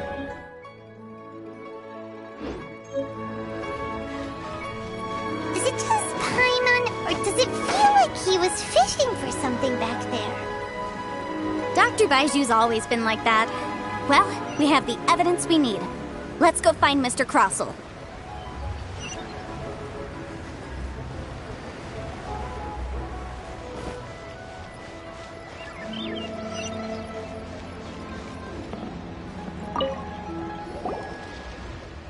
Miss Yanfei, have you finished your investigation? I trust you will now be in a position to assess the compensation due. Yes, my investigation is indeed concluded. I can now provide a final figure for the amount payable. Wonderful. Well then, please, could you do the honors, Miss Yanfei? Of course. According to the stipulations of the contract, Mr. Crossell, you must pay Mr. Chow 10 times the original transaction price in Mora. Sure. Wait, what? Me pay her? Surely there's been some kind of mistake, Miss Yanfei. Not at all. According to my investigations and the material evidence that we've gathered, the substance claimed to be Smaragdus jadeite that was inlaid within the Smaragdus jadeite twin phoenix pins that you rented out to Mr. Chow was, in fact, Smaragdus nephrite. Now, the contract states very clearly that 10 times the price shall be paid should the article not be genuine. Accordingly, you are liable for this sum, which is payable to Mr. Chow in Mora. Material evidence? What material evidence? Why, Miss Yanfei, you cannot frame me like this. I spent a huge sum to obtain that Smaragdus jadeite, and yet you claim that the ore inlaid on the hairpins is somehow fake? I demand to see your evidence. Indeed. Only a testimony from an expert witness involved in the processing of the ore can serve as an authoritative assessment of what this is a processing record from the Jade Mystery, along with stone samples and an affidavit signed by the business owner, Chateau. Seriously? Even the boss there couldn't differentiate between Smaragdus jadeite and Smaragdus nephrite. How does this prove anything? In any case, Smaragdus nephrite is the outer layer of Smaragdus jadeite. So I had him cut away the nephrite, he returned the valuable jadeite core to me, and some nephrite samples remain in the store. What am I missing exactly? That's an unsubstantiated belief. Well, your claim that my ore is fake is just as unsubstantiated. And we are... Ugh. Looks like our first piece of evidence didn't convince him. Hard evidence, something legally binding. We have just the thing. Show him, Traveler. This document proves that my hairpins are the real deal, doesn't it? This is the Ministry's seal, after all. It shows that the ore inlaid on the pins is indeed Smaragdus jadeite. Our second piece of evidence didn't work either. And this guy's getting more belligerent. You know, you could be right. Perhaps the hairpins are the real deal after all. Of course I'm right. All the evidence shown supports my story. Well, hang on a moment now, because I do recall one final piece of evidence that we haven't revealed yet. Traveler, would you do the honors? What's this? Smaragdus jadeite springs forth from stone marrow within the mountains and will bring disaster to any mere mortals who touch it. Sustained contact with Smaragdus jadeite over a prolonged period will, in less serious cases, cause a mild malady, while in serious cases, the patient may suffer a dramatic change of personality and fall seriously ill. Mr. Crossell, were you aware of these peculiar properties of Smaragdus jadeite? I had no idea. No idea, you say? I'd guessed as much. But for you to have rented out such a dangerous item, I'm afraid that this falls outside the scope of my work, but within that of the Ministry of Civil Affairs. However, I'm sure that the Ministry will be relatively lenient considering that, as you say, you were ignorant of the danger you posed. Don't worry, Mr. Crossell. I will make sure that all the evidence presented here will be handed over to the Ministry. I trust that you'll give them your full cooperation in their investigations. What? Wait! I knew. Oh, so you knew? Oh, dear Mr. Crossell. But if you knew of Smaragdus jadeite's dangerous properties beforehand, why would you... Huh? No, The hairpins aren't actually inlaid with genuine Smaragdus jadeite? Is that what you were about to say? You do understand, Mr. Crossell, that this means that you will have to pay Mr. Chow 10 times the original price in Mora? Mr. Crossell, your answer, please. My client and I are waiting. Yep, he's seriously intimidating right now. It's like she's a different person. I admit it. I confess. The ore I had inlaid on those hairpins was Smaragdus nephrite. But I'm a victim in all of this, too. I invested a great deal of time and money into acquiring that small amount of Smaragdus jadeite, in the hopes of turning it into a piece of jewelry that would fetch a fine price. But after receiving it and carrying it around for a few days, I started to feel extreme discomfort. I couldn't sleep a wink or eat a single bite. I went to Boo Boo Pharmacy to get myself checked out, only to discover that this sort of stone cannot be worn as jewelry. But how could I let all that money go to waste? That's why I had another pair of hairpins made from Smaragdus nephrite, which is almost indistinguishable from Smaragdus. I kept the real Smaragdus jadeite in a specially made box. I daren't touch it again. I was worried that someone would see through it, which is why I only dared to rent them out, not sell them. And then to top it all off, Zhiqiao lost the hairpins after I rented them out to her.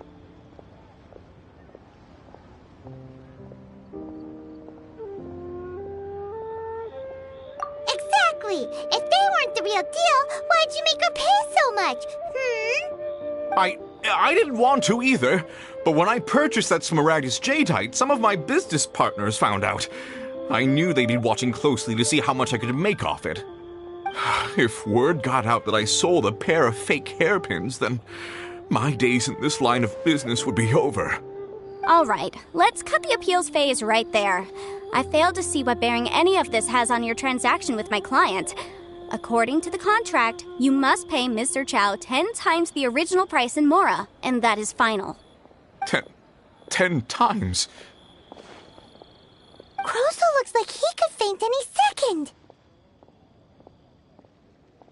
As for me, according to my contract with Mr. Chow, 20% of that sum will go to me. 20%? That's as much as I spent on that Smaragdus jadeite.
There's no need. It's fine. You don't have to pay me that much, Mora. Even if the Smaragdus jadeite on those hairpins was fake, I still bear responsibility for losing them. Legally or not, I think I owe some compensation for that. Ms. Juqiao, you... However, Mr. Crossell, since you have no use for that chunk of Smaragdus jadeite, why don't you give it to me instead? I'll consider us even. What? But all right then. This cursed rock's brought me enough grief as it is. Miss Yunfei, I'll turn the Smaragdus jadeite over to you. I trust that it will suffice as remuneration? Well, that's not quite how the rules say this should go. But whatever. It'll do. Thanks so much for your help this time, Miss Yunfei. When you have the time, I'll be sure to visit and express my thanks more appropriately. Oh, come on. No need to stand on ceremony. Now, if I may confirm this again, Mr. Chow, have you and Mr. Crossell come to an understanding? Well, yes, I believe we have. Well then, that's good. Mr. Crossell, it seems that my client has no further claims against you. Is that so? That's good. That's good. Actually, Mr. Crossell, I'd like to talk business for a second, if I may. I could see from the hairpins you produce that you're very skilled in jewelry design. My family, on the other hand, works in the ore business, and we have a fair stock of fine ores. If we could join forces, your jewelry designs and our choice ores, I think we could do some fine business between us. Let me think for a moment.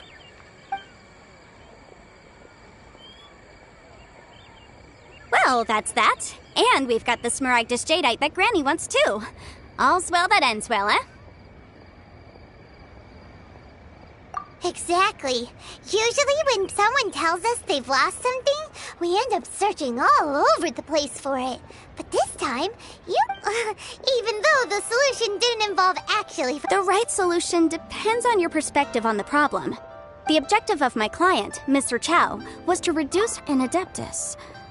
Speaking of, you took part in that battle, didn't you? In which case, you would have heard what Granny said.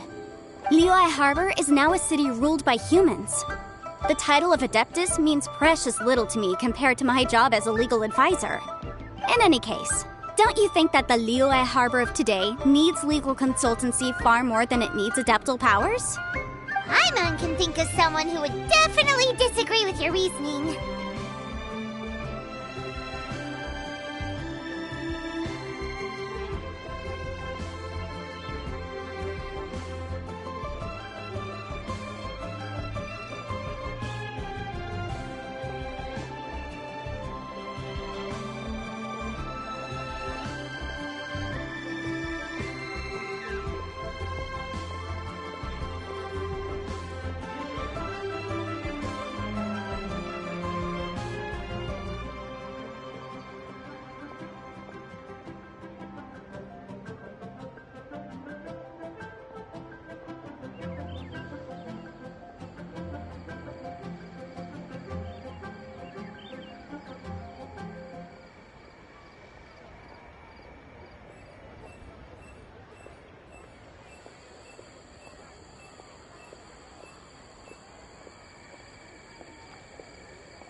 Since we got what we came for, it's time to pay Granny a visit.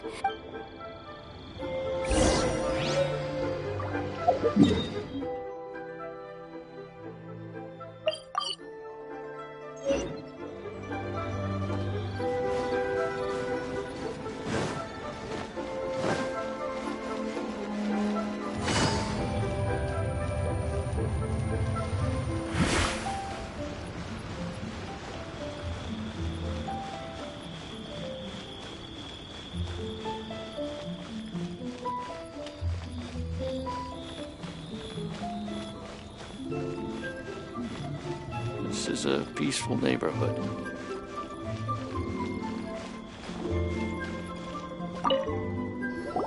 Ah, you've returned. How did it go? Were you able to find the Smaragdus Jadeite? Good, good. Then we have all the materials we need. Well, if we're all set, Granny, I'll get going now. Got a ton of clients waiting for me back at the office. Oh, you. All right, then. Go see to your business. Granny should be able to handle the rest. I'm off then. Bye! Oh, yes, Traveler. Make sure you don't lose the business card I gave you. I've been looking into the laws of other nations as well. If you should ever bump into any trouble with the law, come find me directly. Regulars get discounts, too. Come now, child. Are you leaving or are you not? If you have no wish to leave, perhaps you'd like to help me clean my teapot, hmm? I'm leaving! I'm leaving! That child. Goodness knows where she learned to be so rambunctious. Her father was hardly so riotous or fond of talking nonsense back in the day when he stood beside Rex Lapis.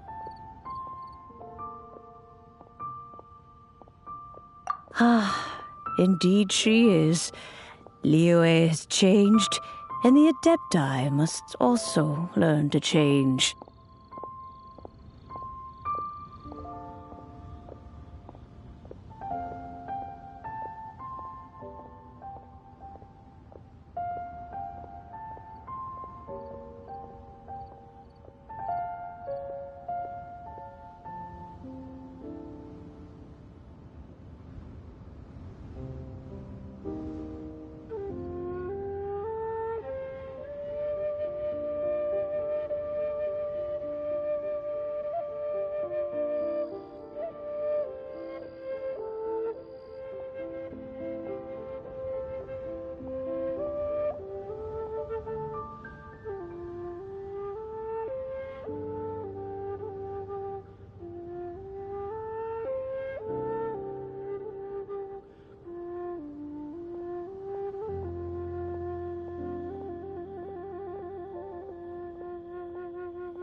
Yanfei might be overly garrulous, but she is also the most intimately acquainted with the city among us all.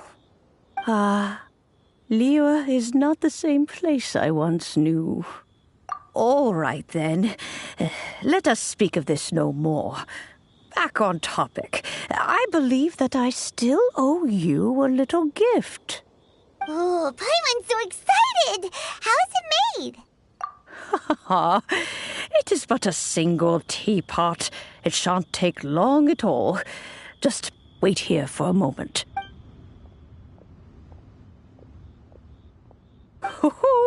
There we go. This Serenity pot is all yours now. Hold it firmly. If you were to drop it, oh goodness, who knows what might happen. Take these blueprints with you as well. You'll need them if you wish to make your teapot a little more lively inside. Wait a minute, Granny. How exactly are we supposed to use this teapot? Oh, you needn't worry about that. I've already arranged for a certain little helper to await you within this teapot.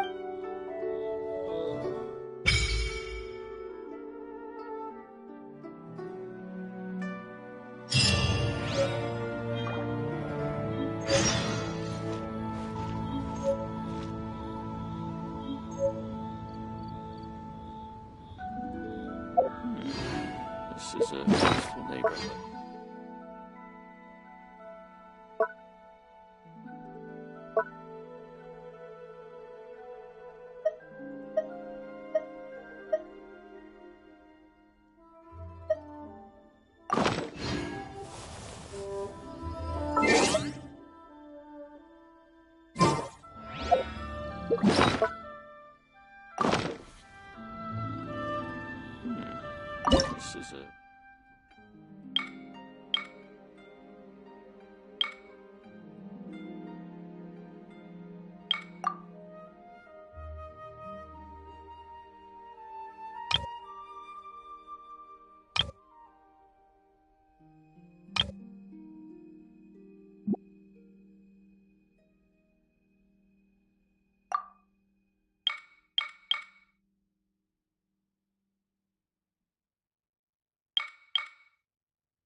a great big, huh?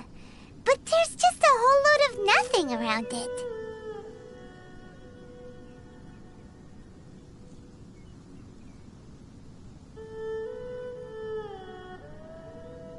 Paimon can't do that!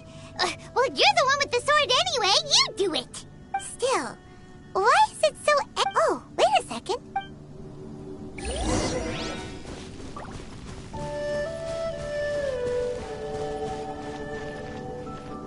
Well, it seems that we have a visitor. It's a huge finch! Excuse me, I am not a finch. I am a teapot spirit, and you may call me, hang on a moment. What am I supposed to be called again? Oh, call me. I suppose you may call me Tubby. So you're the little helper Madam Ping mentioned? Madam Ping? Oh, you must mean Ping. Yes, she did summon me here. She told you may leave all matters regarding the upkeep of this realm to me. Your journey may be far from over, but at least this way you will not want for a comfortable place to sleep each night. Though it is the Adepti who create realms such as this, they generally do not have the time of day to attend to the banal matter of their maintenance. Thus, we teapot spirits were created to help guard their realms and manage their affairs. You may consider me a butler. Now, allow me to explain this realm to you. Have you any blueprints on you? Specifically, as long as you have a blueprint, you can refashion this realm however you please. Blueprints? Oh! Yes, these are the blueprints. Just commit the image of the objects to memory and prepare the necessary. Then simply release the thought from your mind and the object in the blueprint. Wow! Is that all it takes? Then we could build a whole city inside, couldn't we?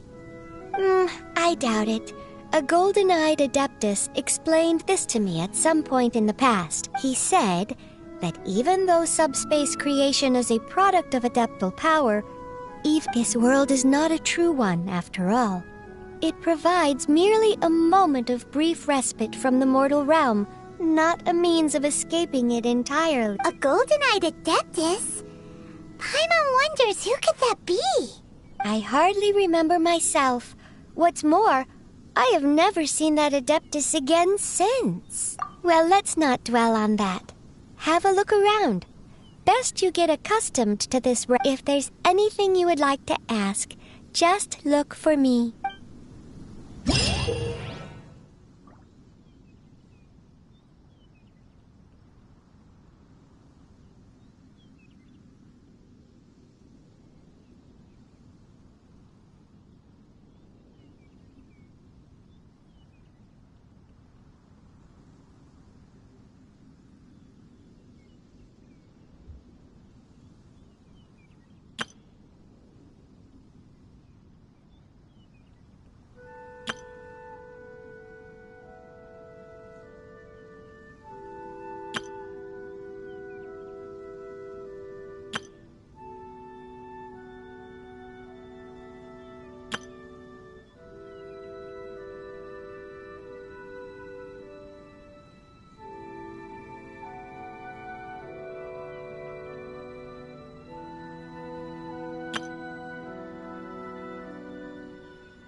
Navigating the world as a whole...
Traveler, anything interesting you want to talk about today?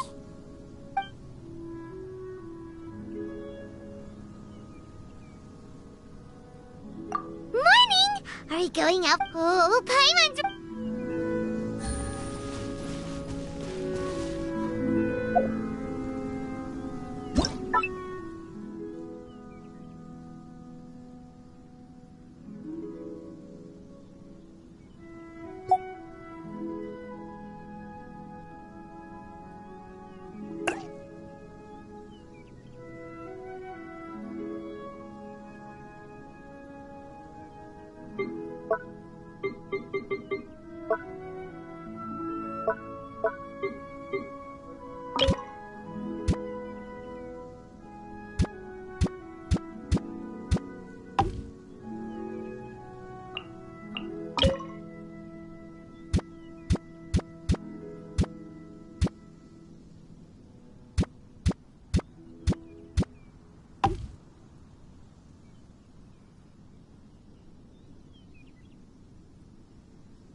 I got a new letter from an informant.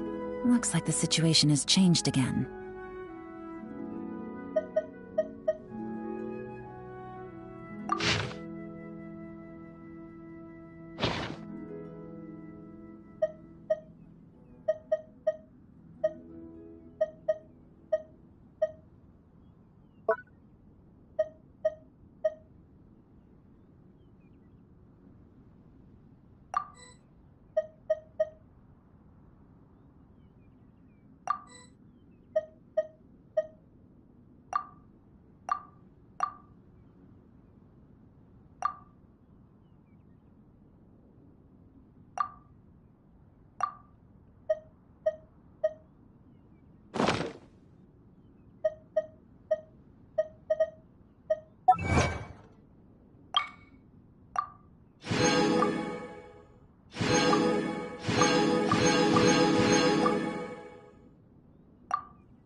Good roll. Alright, maybe I'll take one more day off, and knock out the rest of the work once I'm feeling up to it.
I got a new letter from an informant. Looks like the situation has changed again.